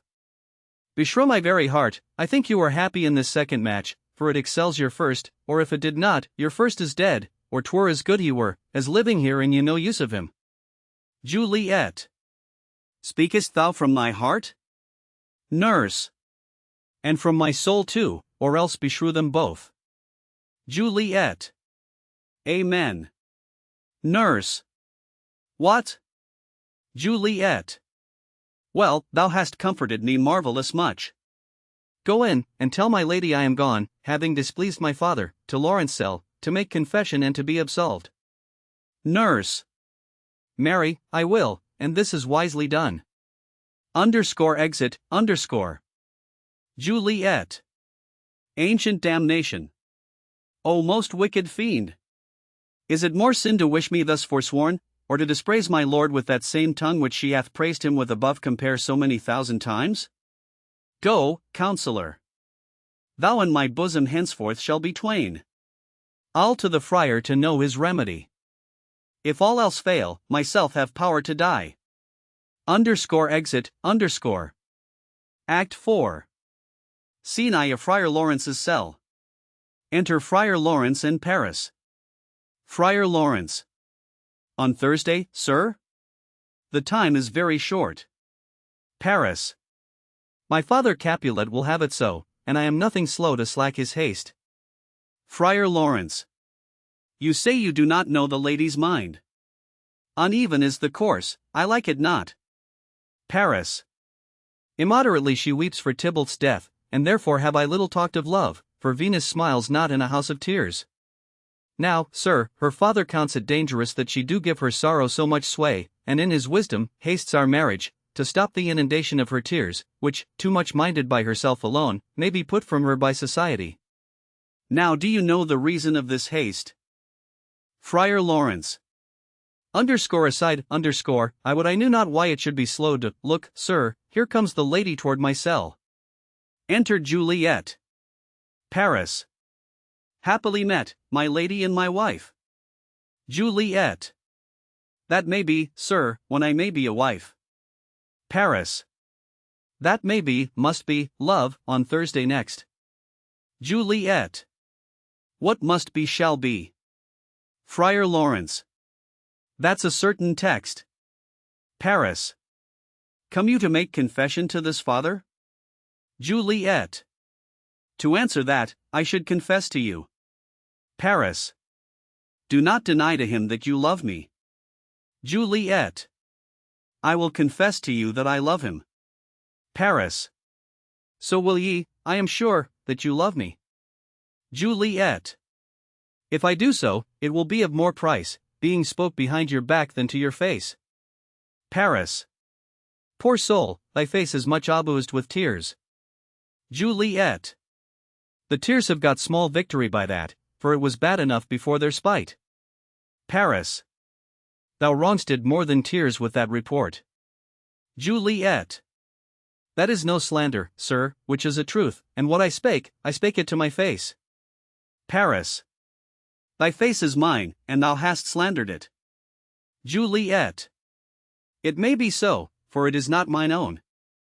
Are you at leisure, Holy Father, now, or shall I come to you at evening mass? Friar Lawrence. My leisure serves me, pensive daughter, now that, my lord, we must entreat the time alone. Paris. God shield I should disturb devotion, Juliet, on Thursday early will I rouse ye, till then, adieu, and keep this holy kiss. Exit. Juliet. Oh, shut the door, and when thou hast done so, come weep with me, past hope, past cure, past help. Friar Lawrence. Oh, Juliet, I already know thy grief, it strains me past the compass of my wits. I hear thou must, and nothing may prorogue it, on Thursday next be married to this county. Juliet. Tell me not, friar, that thou hear'st of this, unless thou tell me how I may prevent it. If in thy wisdom thou canst give no help, do thou but call my resolution wise, and with this knife I'll help it presently. God join my heart and Romeo's, thou our hands, and ere this hand, by thee to Romeo sealed, shall be the label to another deed, or my true heart with treacherous revolt turn to another, this shall slay them both. Therefore, out of thy long experient time, give me some present counsel, or behold twixt my extremes and me this bloody knife shall play the empire, arbitrating that which the commission of thy years and art could to no issue of true honor bring. Be not so long to speak. I long to die, if what thou speak'st speak not of remedy. Friar Lawrence. Hold, daughter. I do spy a kind of hope, which craves as desperate an execution as that is desperate which we would prevent. If, rather than to marry County Paris thou hast the strength of will to slay thyself, then is it likely thou wilt undertake a thing like death to chide away this shame, that copst with death himself to scape from it. And if thou darest, I'll give thee remedy. Juliet. Oh, bid me leap, rather than marry Paris, from off the battlements of yonder tower, or walk in thievish ways, or bid me lurk where serpents are. Chain me with roaring bears, or hide me nightly in a charnel house, or cover thee quite with dead men's rattling bones, with reeky shanks and yellow chapless skulls. Or bid me go into a new-made grave, and hide me with a dead man in his shroud, things that, to hear them told, have made me tremble, and I will do it without fear or doubt, to live an unstained wife to my sweet love. Friar Lawrence. Hold then. Go home, be merry, give consent to marry Paris. Wednesday is tomorrow night look that thou lie alone, let not thy nurse lie with thee in thy chamber. Take thou this vial, being then in bed, and this distilled liquor drink thou off, when presently through all thy veins shall run a cold and drowsy humor, for no pulse shall keep his native progress, but surcease. No warmth, no breath shall testify thou livest, the roses in thy lips and cheeks shall fade to poly ashes, thy eyes' windows fall, like death when he shuts up the day of life. Each part deprived of supple government, shall stiff and stark and cold appear like death. And in this borrowed likeness of shrunk death thou shalt continue 42 hours, and then awake as from a pleasant sleep. Now when the bridegroom in the morning comes to rouse thee from thy bed, there art thou dead. Then as the manner of our country is, in thy best robes, uncovered, on the bier, thou shalt be borne to that same ancient vault where all the kindred of the Capulets lie. In the meantime, against thou shalt awake, shall Romeo by my letters know our drift, and hither shall he come, and he and I will watch thy waking, and that very night shall Romeo bear thee hence to Mantua. And this shall free thee from this present shame, if no inconstant toy nor womanish fear abate thy valor in the acting it. Juliet. Give me. Oh, tell not me of fear. Friar Lawrence. Hold, get you gone, be strong and prosperous in this resolve. I'll send a friar with speed to Mantua, with my letters to thy lord. Juliet. Love give me strength, and strength shall help afford. Farewell, dear father. Exeunt. Scene 2. Hall in Capulet's house. Enter Capulet, Lady Capulet, nurse and servants. Capulet. So many guests invite as here are writ. Exit first servant. Sirrah, go hire me 20 cunning cooks. Second servant. You shall have none ill, sir, for I'll try if they can lick their fingers. Capulet. How canst thou try them so? Second servant. Marry, sir, 'tis an ill cook that cannot lick his own fingers, therefore he that cannot lick his fingers goes not with me. Capulet. Go, be gone. Exit second servant. We shall be much unfurnished for this time. What, is my daughter gone to Friar Lawrence? Nurse. Aye, forsooth. Capulet. Well, he may chance to do some good on her. A peevish self-willed harlotry it is. Enter Juliet. Nurse. See where she comes from shrift with merry look. Capulet. How now, my headstrong? Where have you been gaddying? Juliet. Where I have learnt me to repent the sin of disobedient opposition to you and your behests, and am enjoined by holy Lawrence to fall prostrate here, to beg your pardon. Pardon, I beseech you. Henceforward I am ever RUL'd by you. Capulet. Send for the county, go tell him of this. I'll have this knot knit up tomorrow morning. Juliet. I met the youthful lord at Lawrence cell, and gave him what becomed love I might, not stepping o'er the bounds of modesty. Capulet. Why, I am glad on't. This is well. Stand up. This is as should be. Let me see the county. Aye, marry. Go, I say, and fetch him hither. Now afore God, this reverend holy friar, all our whole city is much bound to him. Juliet. Nurse, will you go with me into my closet, to help me sort such needful ornaments as you think fit to furnish me tomorrow? Lady Capulet. No, not till Thursday. There is time enough. Capulet. Go, nurse, go with her. Wheel to church tomorrow. Exeunt Juliet and nurse. Lady Capulet.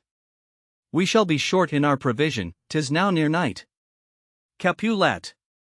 Tush, I will stir about, and all things shall be well, I warrant thee, wife. Go thou to Juliet, help to deck up her.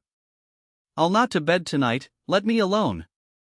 I'll play the housewife for this once. What, ho, they are all forth. Well, I will walk myself to County Paris, to prepare him up against tomorrow. My heart is wondrous light since the same wayward girl is so reclaimed. Exeunt. Scene 3. Juliet's chamber. Enter Juliet and nurse. Juliet. Aye, those attires are best. But, gentle nurse, I pray thee leave me to myself tonight, for I have need of many orisons to move the heavens to smile upon my state, which, while thou know'st, is cross and full of sin. Enter Lady Capulet. Lady Capulet. What, are you busy, ho? Need you my help? Juliet. No, madam, we have culled such necessaries as are behopeful for our state tomorrow. So please you, let me now be left alone, and let the nurse this night sit up with you, for I am sure you have your hands full all in this so sudden business. Lady Capulet. Good night.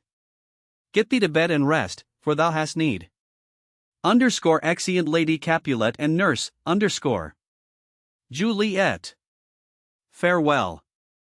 God knows when we shall meet again. I have a faint cold fear thrills through my veins that almost freezes up the heat of life. I'll call them back again to comfort me. Nurse, what should she do here? My dismal scene I needs must act alone. Come, vial. What if this mixture do not work at all? Shall I be married then tomorrow morning? No, no. This shall forbid it. Lie thou there. Laying down her dagger, What if it be a poison, which the friar subtly hath ministered to have me dead, lest in this marriage he should be dishonored, because he married me before to Romeo? I fear it is. And yet methinks it should not, for he hath still been tried a holy man. How if, when I am laid into the tomb, I wake before the time that Romeo come to redeem me?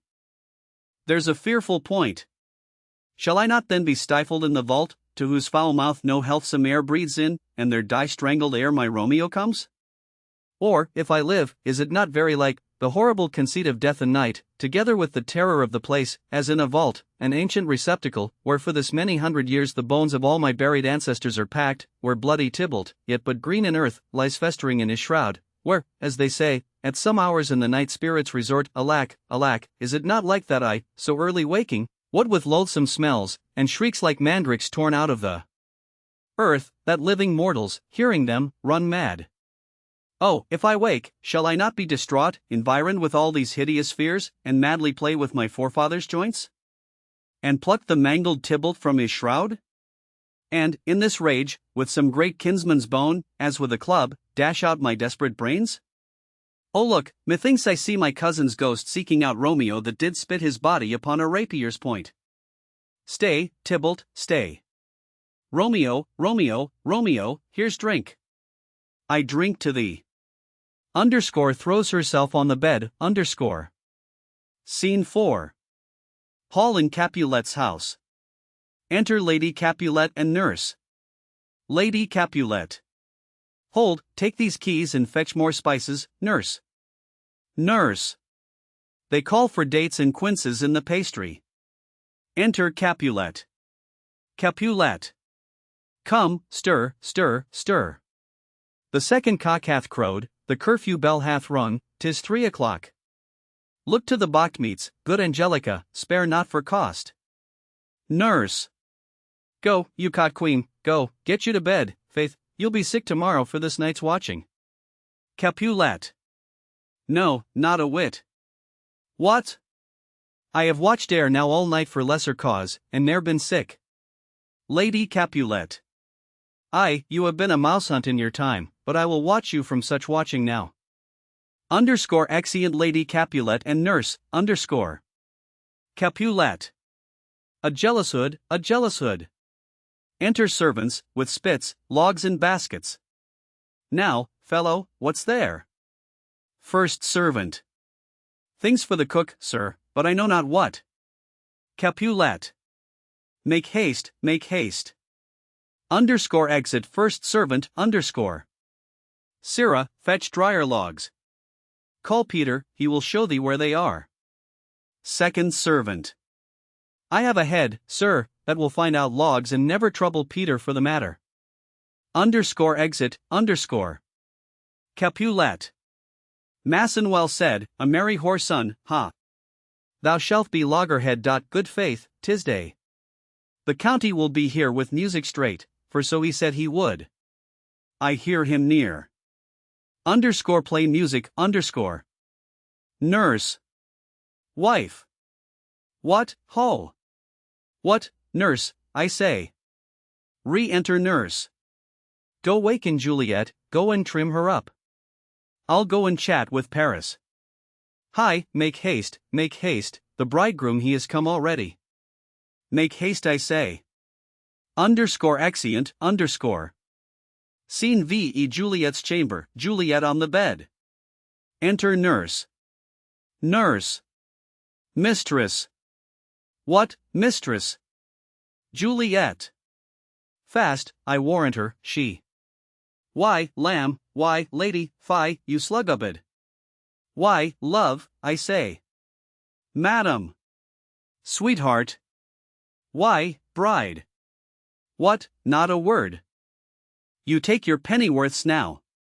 Sleep for a week, for the next night, I warrant, the county Paris hath set up his rest that you shall rest but little. God forgive me. Mary and Amen. How sound is she asleep? I needs must wake her. Madam, madam, madam.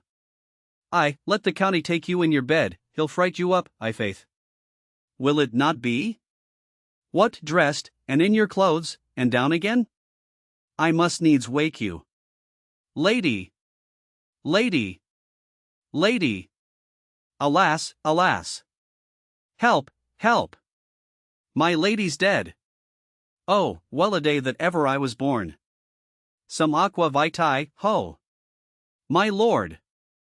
My lady! Enter Lady Capulet. Lady Capulet. What noise is here? Nurse. O lamentable day. Lady Capulet. What is the matter? Nurse. Look, look. O heavy day. Lady Capulet. O me, O me. My child, my only life. Revive, look up, or I will die with thee. Help, help. Call help. Enter Capulet.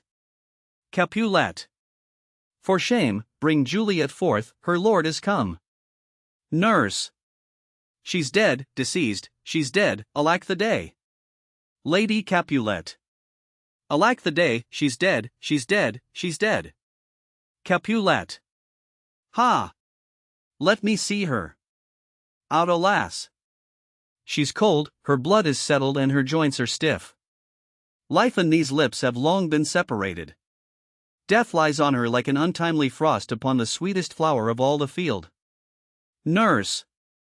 O lamentable day. Lady Capulet. O woeful time. Capulet. Death, that hath ta'en her hence to make me wail, ties up my tongue and will not let me speak. Enter Friar Lawrence in Paris with musicians. Friar Lawrence. Come, is the bride ready to go to church? Capulet. Ready to go, but never to return. O son, the night before thy wedding day hath death lain with thy bride. There she lies, flower as she was, deflowered by him. Death is my son-in-law, death is my heir, my daughter he hath wedded. I will die and leave him all, life, living, all is death's. Paris. Have I thought long to see this morning's face, and doth it give me such a sight as this? Lady Capulet. Accursed, unhappy, wretched, hateful day. Most miserable hour that e'er time saw in lasting labor of his pilgrimage. But one poor and loving child, but one thing to rejoice and solace in, and cruel death hath catched it from my sight. Nurse. O woe! O woeful, woeful, woeful day! Most lamentable day, most woeful day that ever, I did yet behold. O day, O day, O day, O hateful day! Never was seen so black a day as this. O woeful day, O woeful day! Paris. Beguiled, divorced, wronged, spite, slain. Most detestable death, by thee beguiled, by cruel thee quite overthrown. O love! O life! Not life, but love and death. Capulet. Despist, distressed, hated, martyred, killed. Uncomfortable time, why camest thou now to murder our solemnity? O child! O child! My soul, and not my child, dead art thou. Alack, my child is dead, and with my child my joys are buried. Friar Lawrence. Peace, ho, for shame. Confusion's cure lives not in these confusions. Heaven and yourself had part in this fair maid, now heaven hath all, and all the better is it for the maid. Your part in her you could not keep from death, but heaven keeps his part in eternal life. The most you sought was her promotion, for 'twas your heaven she should be advanced, and weep ye now, seeing she is advanced above the clouds, as high as heaven itself? Oh, in this love, you love your child so ill that you run mad, seeing that she is well. She's not well married that lives married long, but she's best married that dies married young. Dry up your tears, and stick your rosemary on this fair corse, and, as the custom is, and in her best array bear her to church, for though fond nature bids us all lament, yet nature's tears are reason's merriment. Capulet.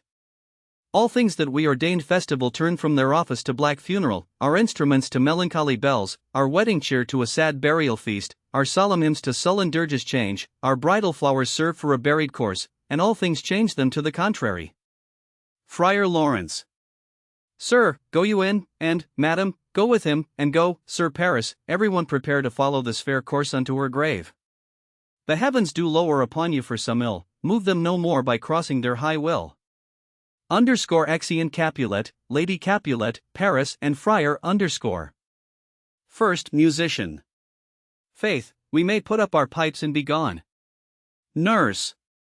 Honest good fellows, put up, for well you know this is a pitiful case. First Musician. Ay, by my troth, the case may be amended. Exit nurse, Enter Peter. Peter. Musicians, oh, musicians, heart's ease, oh, and you will have me live, play heart's ease. First Musician. Why heart's ease?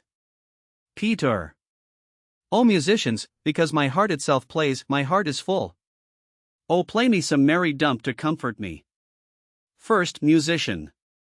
Not a dump 'tis no time to play now. Peter. You will not then? First Musician. No. Peter. I will then give it you soundly.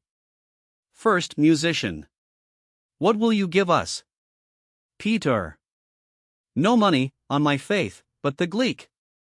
I will give you the minstrel. First Musician. Then will I give you the serving creature.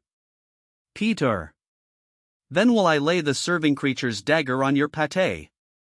I will carry no crotchets. I'll re you, I'll fa you. Do you note me? First Musician. And you're us and fa us, you note us.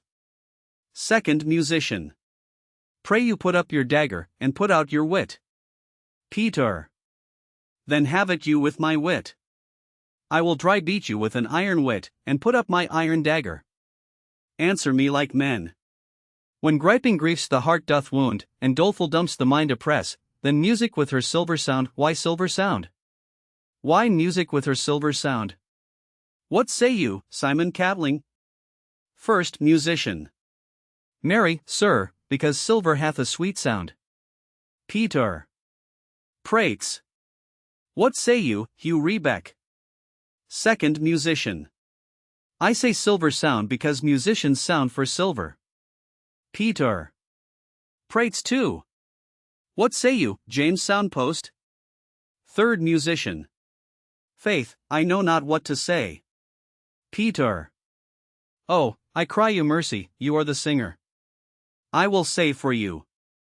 It is music with her silver sound, because musicians have no gold for sounding. Then music with her silver sound with speedy help doth lend redress. Exit. First Musician. What a pestilent knave is this same. Second Musician. Hang him, Jack. Come, we'll in here, tarry for the mourners, and stay dinner. Exeunt. Act V. Scene I. Mantua. A street. Enter Romeo. Romeo. If I may trust the flattering eye of sleep, my dreams presage some joyful news at hand. My bosom's lord sits lightly in his throne, and all this day an unaccustomed spirit lifts me above the ground with cheerful thoughts. I dreamt my lady came and found me dead, strange dream, that gives a dead man leave to think, and breathed such life with kisses in my lips, that I revived, and was an emperor. Ah me, how sweet is love itself possessed, when but love's shadows are so rich in joy. Enter Balthasar. News from Verona. How now, Balthasar? Dost thou not bring me letters from the friar? How doth my lady? Is my father well? How fares my Juliet? That I ask again, for nothing can be ill if she be well. Balthasar. Then she is well, and nothing can be ill. Her body sleeps in Capel's monument, and her immortal part with angels lives. I saw her laid low in her kindred's vault, and presently took post to tell it you. Oh, pardon me for bringing these ill news, since you did leave it for my office, sir. Romeo. Is it even so? Then I defy you, stars. Thou know'st my lodging. Get me ink and paper, and hire post horses. I will hence tonight. Balthasar. I do beseech you, sir, have patience. Your looks are pale and wild, and do import some misadventure. Romeo. Tush, thou art deceived. Leave me, and do the thing I bid thee do. Hast thou no letters to me from the friar? Balthasar. No, my good lord. Romeo. No matter. Get thee gone, and hire those horses. I'll be with thee straight. Exit Balthasar, Well, Juliet, I will lie with thee tonight. Let's see for means. O mischief, thou art swift to enter in the thoughts of desperate men. I do remember an apothecary, and hereabouts he dwells, which late I noted in tattered weeds, with overwhelming brows, culling of simples, meager were his looks, sharp misery had worn him to the bones, and in his needy shop a tortoise hung, an alligator stuffed, and other skins of ill-shaped fishes, and about his shelves a beggarly account of empty boxes, green earthen pots, bladders, and musty seeds, remnants of packthread, and old cakes of roses were thinly scattered, to make up a show. Noting this penury, to myself I said, and if a man did need a poison now, whose sale is present death in Mantua, here lives a caitiff wretch would sell it him. Oh, the same thought did but forerun my need, and this same needy man must sell it me. As I remember, this should be the house. Being holiday, the beggar's shop is shut. What, ho! Apothecary. Enter apothecary. Apothecary. Who calls so loud? Romeo. Come hither, man. I see that thou art poor. Hold, there is 40 ducats. Let me have a dram of poison, such sin-speeding gear as will disperse itself through all the veins, that the life-weary taker may fall dead, and that the trunk may be discharged of breath as violently as hasty powder-furred doth hurry from the fatal cannon's womb. Apothecary. Such mortal drugs I have, but Mantua's law is death to any he that utters them. Romeo. Art thou so bare and full of wretchedness, and fierce to die? Famine is in thy cheeks, need and oppression starveth in thine eyes, contempt and beggary hangs upon thy back. The world is not thy friend, nor the world's law, the world affords no law to make thee rich, then be not poor, but break it and take this. Apothecary. My poverty, but not my will consents. Romeo. I pay thy poverty, and not thy will. Apothecary. Put this in any liquid thing you will and drink it off, and, if you had the strength of 20 men, it would dispatch you straight. Romeo. There is thy gold, worse poison to men's souls, doing more murder in this loathsome world than these poor compounds that thou mayst not sell. I sell thee poison, thou hast sold me none. Farewell, buy food, and get thyself in flesh. Come, cordial and not poison, go with me to Juliet's grave, for there must I use thee. Exeunt. Scene 2. Friar Lawrence's cell. Enter Friar John. Friar John. Holy Franciscan Friar. Brother, ho! Enter Friar Lawrence. Friar Lawrence. This same should be the voice of Friar John. Welcome from Mantua. What says Romeo? Or, if his mind be writ, give me his letter. Friar John. Going to find a barefoot brother out, one of our order, to associate me, here in this city visiting the sick, and finding him, the searchers of the town, suspecting that we both were in a house where the infectious pestilence did reign, sealed up the doors, and would not let us forth, so that my speed to Mantua there was stayed. Friar Lawrence. Who bare my letter then to Romeo? Friar John. I could not send it, here it is again, nor get a messenger to bring it thee, so fearful were they of infection. Friar Lawrence. Unhappy fortune! By my brotherhood, the letter was not nice, but full of charge, of dear import, and the neglecting it may do much danger. Friar John, go hence, get me an iron crow and bring it straight unto my cell. Friar John. Brother, I'll go and bring it thee. Exit. Friar Lawrence. Now must I to the monument alone. Within this 3 hours will fair Juliet wake. She will beshrew me much that Romeo hath had no notice of these accidents, but I will write again to Mantua, and keep her at my cell till Romeo come. Poor living corse, clost in a dead man's tomb. Exit.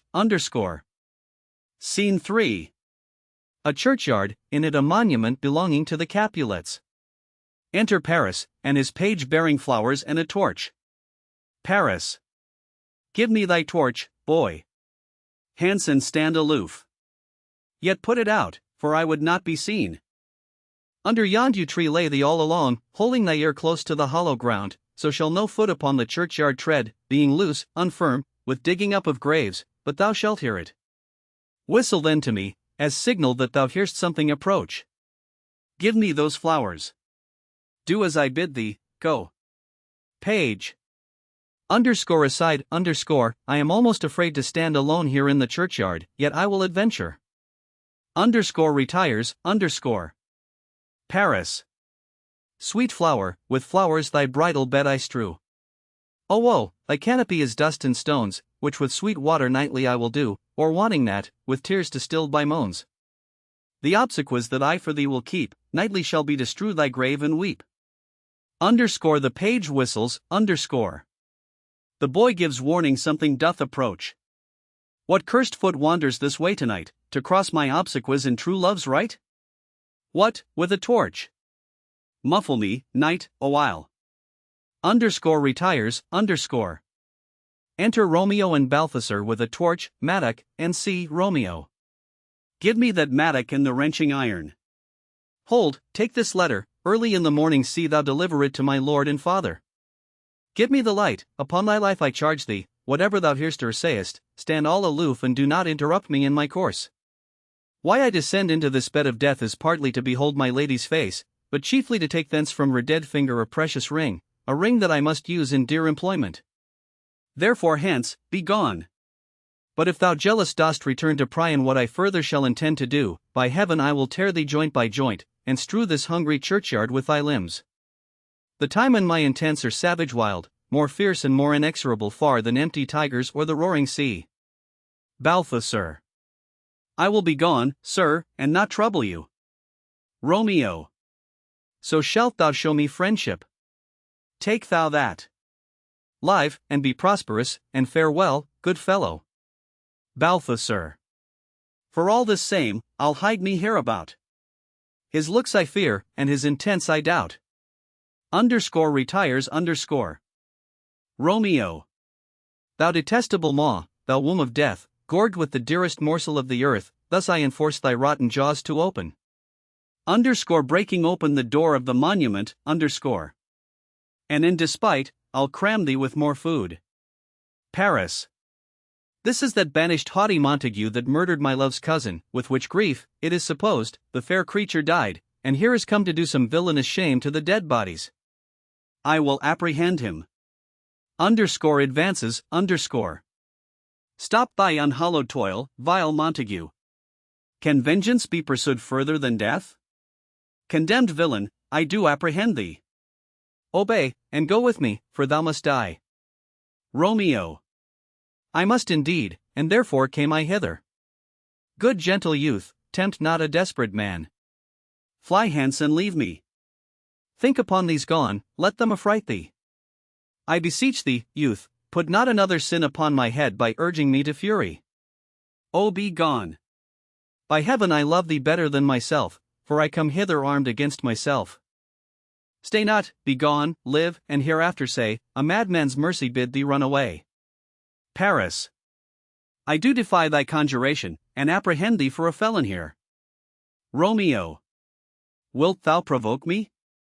Then have at thee, boy. They fight, Page. O Lord, they fight. I will go call the watch. Exit, Paris. Oh, I am slain. Underscore falls underscore, if thou be merciful, open the tomb, lay me with Juliet. Underscore dies underscore. Romeo. In faith, I will.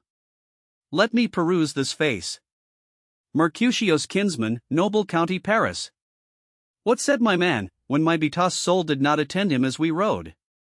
I think he told me Paris should have married Juliet. Said he not so? Or did I dream it so? Or am I mad, hearing him talk of Juliet, to think it was so? Oh, give me thy hand, one read with me in sour misfortune's book. I'll bury thee in a triumphant grave. A grave? Oh no, a lantern, slot-red youth, for here lies Juliet, and her beauty makes this vault of feasting presence full of light. Death, lie thou there, by a dead man interred. Underscore laying Paris in the monument, underscore. How oft when men are at the point of death have they been merry? Which their keepers call a lightning before death. Oh, how may I call this a lightning? O my love, my wife, death that hath sucked the honey of thy breath, hath had no power yet upon thy beauty. Thou art not conquered. Beauty's ensign yet is crimson in thy lips and in thy cheeks, and death's pale flag is not advanced there. Tybalt, least thou there in thy bloody sheet? Oh, what more favor can I do to thee than with that hand that cut thy youth in twain to sunder his that was thine enemy? Forgive me, cousin. Ah, dear Juliet, why art thou yet so fair? Shall I believe that unsubstantial death is amorous, and that the lean abhorred monster keeps thee here in dark to be his paramour? For fear of that I still will stay with thee, and never from this palace of dim night depart again. Here will I remain with worms that are thy chambermaids. Oh, here will I set up my everlasting rest, and shake the yoke of inauspicious stars from this world-wearied flesh. Eyes, look your last. Arms, take your last embrace. And, lips, O you the doors of breath, seal with a righteous kiss a dateless bargain to engrossing death. Come, bitter conduct, come, unsavory guide. Thou desperate pilot, now at once run on the dashing rocks thy sea-sick weary bark. Here's to my love. Underscore drinks, underscore, O true apothecary. Thy drugs are quick. Thus with a kiss I die. Underscore dies, underscore. Enter, at the other end of the churchyard, Friar Lawrence, with a lantern, crow, and spade. Friar Lawrence. Saint Francis be my speed. How oft tonight have my old feet stumbled at graves? Who's there? Who is it that consorts, so late, the dead? Balthasar. Here's one, a friend, and one that knows you well. Friar Lawrence. Bliss be upon you.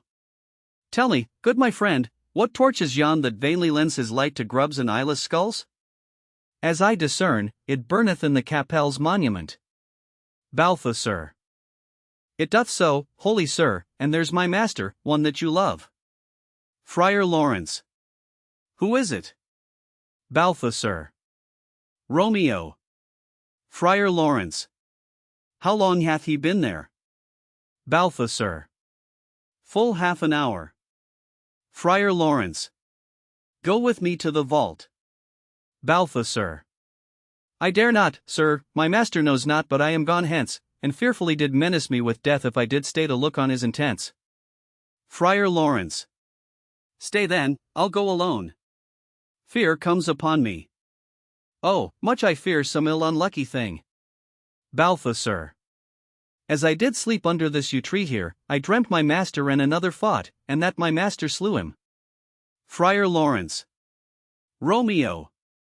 Underscore advances, underscore, alack, alack, what blood is this which stains the stony entrance of this sepulchre? What mean these masterless and gory swords to lie discolored by this place of peace? Underscore enters the monument, underscore. Romeo. Oh, pale. Who else? What, Paris too? And steeped in blood? Ah, what an unkind hour is guilty of this lamentable chance. The lady stirs. Underscore Juliet wakes and stirs, underscore. Juliet.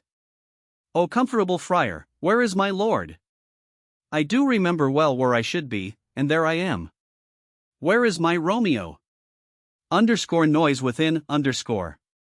Friar Lawrence. I hear some noise. Lady, come from that nest of death, contagion, and unnatural sleep. A greater power than we can contradict hath thwarted our intents. Come away. Thy husband in thy bosom there lies dead, and Paris too. Come, I'll dispose of thee among a sisterhood of holy nuns. Stay not to question, for the watch is coming. Come, go, good Juliet. I dare no longer stay. Juliet. Go, get thee hence, for I will not away. Exit Friar Lawrence, What's here? A cup clost in my true love's hand? Poison, I see, hath been his timeless end. O churl! Drink all, and left no friendly drop to help me after? I will kiss thy lips. Haply some poison yet doth hang on them, to make me die with a restorative. Kisses him, Thy lips are warm. First watch. Within, lead, boy. Which way? Juliet. Yeah, noise? Then I'll be brief. Oh happy dagger. Snatching Romeo's dagger, This is thy sheath. Stabs herself, there rest, and let me die. Falls on Romeo's body and dies, Enter watch with the page of Paris. Page. This is the place. There, where the torch doth burn. First watch. The ground is bloody. Search about the churchyard. Go, some of you, who're you find attach. Exeunt some of the watch, Pitiful sight. Here lies the county slain, and Juliet bleeding, warm, and newly dead, who here hath lain this 2 days buried. Go tell the prince, run to the Capulets. Raise up the Montagues, some others search. Exeunt others of the watch, We see the ground whereon these woes do lie, but the true ground of all these piteous woes we cannot without circumstance descry. Re-enter some of the watch with Balthasar. Second watch. Here's Romeo's man. We found him in the churchyard. First watch. Hold him in safety till the prince come hither. Re-enter others of the watch with Friar Lawrence. Third watch. Here is a friar that trembles, sighs, and weeps. We took this mattock and this spade from him as he was coming from this churchyard side. First watch. A great suspicion. Stay the friar too. Enter the prince and attendants. Prince. What misadventure is so early up, that calls our person from our morning's rest? Enter Capulet, Lady Capulet, and others. Capulet. What should it be that they so shriek abroad? Lady Capulet. Oh, the people in the street cry Romeo, some Juliet, and some Paris, and all run with open outcry toward our monument. Prince. What fear is this which startles in our ears? First watch. Sovereign, here lies the county Paris slain, and Romeo dead, and Juliet dead before, warm and new killed. Prince. Search, seek, and know how this foul murder comes. First watch. Here is a friar, and slaughtered Romeo's man, with instruments upon them fit to open these dead men's tombs. Capulet. O heaven! O wife, look how our daughter bleeds. This dagger hath missed an end, for lo, his house is empty on the back of Montague, and it missheathed in my daughter's bosom. Lady Capulet. O me! This sight of death is as a bell that warns my old age to a sepulchre. Enter Montague and others. Prince. Come, Montague, for thou art early up, to see thy son and heir more early down. Montague. Alas, my liege, my wife is dead tonight. Grief of my son's exile hath stopped her breath. What further woe conspires against mine age? Prince. Look, and thou shalt see. Montague. O thou untaught! What manners is in this, to press before thy father to a grave? Prince. Seal up the mouth of outrage for a while, till we can clear these ambiguities, and know their spring, their head, their true descent, and then will I be general of your woes, and lead you even to death. Meantime forbear, and let mischance be slave to patience. Bring forth the parties of suspicion. Friar Lawrence. I am the greatest, able to do least, yet most suspected, as the time and place doth make against me, of this direful murder. And here I stand, both to impeach and purge myself condemned and myself excused. Prince. Then say at once what thou dost know in this. Friar Lawrence. I will be brief, for my short date of breath is not so long as is a tedious tale. Romeo, their dead, was husband to that Juliet, and she, their dead, that Romeo's faithful wife. I married them, and their stolen marriage day was Tybalt's doomsday, whose untimely death banished the new-made bridegroom from this city, for whom, and not for Tybalt, Juliet pined. You, to remove that siege of grief from her, betrothed, and would have married her perforce to county Paris. Then comes she to me, and with wild looks, bid me devise some means to rid her from this second marriage, or in my cell there would she kill herself. Then gave I her, so tutored by my art, a sleeping potion, which so took effect as I intended, for it wrought on her the form of death. Meantime I writ to Romeo that he should hither come as this dire night to help to take her from her borrowed grave, being the time the potion's force should cease. But he which bore my letter, Friar John, was stayed by accident, and yesternight returned my letter back. Then all alone at the prefixed hour of her waking came I to take her from her kindred's vault, meaning to keep her closely at my cell till I conveniently could send to Romeo. But when I came, some minute ere the time of her awaking, here untimely lay the noble Paris and true Romeo dead. She wakes, and I entreated her come forth and bear this work of heaven with patience. But then a noise did scare me from the tomb, and she, too desperate, would not go with me, but, as it seems, did violence on herself. All this I know, and to the marriage her nurse is privy. And if aught in this miscarried by my fault, let my old life be sacrificed, some hour before his time, unto the rigor of severest law. Prince. We still have known thee for a holy man. Where's Romeo's man? What can he say to this? Balthasar. I brought my master news of Juliet's death, and then in post he came from Mantua to this same place, to this same monument. This letter he early bid me give his father, and threatened me with death, going in the vault, if I departed not, and left him there. Prince. Give me the letter, I will look on it. Where is the county's page that riced the watch? Sarah, what made your master in this place? Page. He came with flowers to strew his lady's grave, and bid me stand aloof, and so I did. Anon comes one with light to ope the tomb, and by my master drew on him, and then I ran away to call the watch. Prince.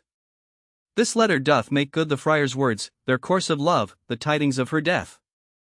And here he writes that he did buy a poison of a poor apothecary, and therewithal came to this vault to die, and lie with Juliet. Where be these enemies? Capulet, Montague, see what a scourge is laid upon your hate, that heaven finds means to kill your joys with love. And I, for winking at your discords too, have lost a brace of kinsmen. All are punished. Capulet. O brother Montague, give me thy hand. This is my daughter's jointure, for no more can I demand. Montague. But I can give thee more, for I will raise her statue in pure gold, that whiles Verona by that name is known, there shall no figure at such rate be set as that of true and faithful Juliet. Capulet. As rich shall Romeo's by his ladies lie, poor sacrifices of our enmity. Prince. A glooming peace this morning with it brings, the sun for sorrow will not show his head. Go hence, to have more talk of these sad things. Some shall be pardoned, and some punished, for never was a story of more woe than this of Juliet and her Romeo. _exeunt_.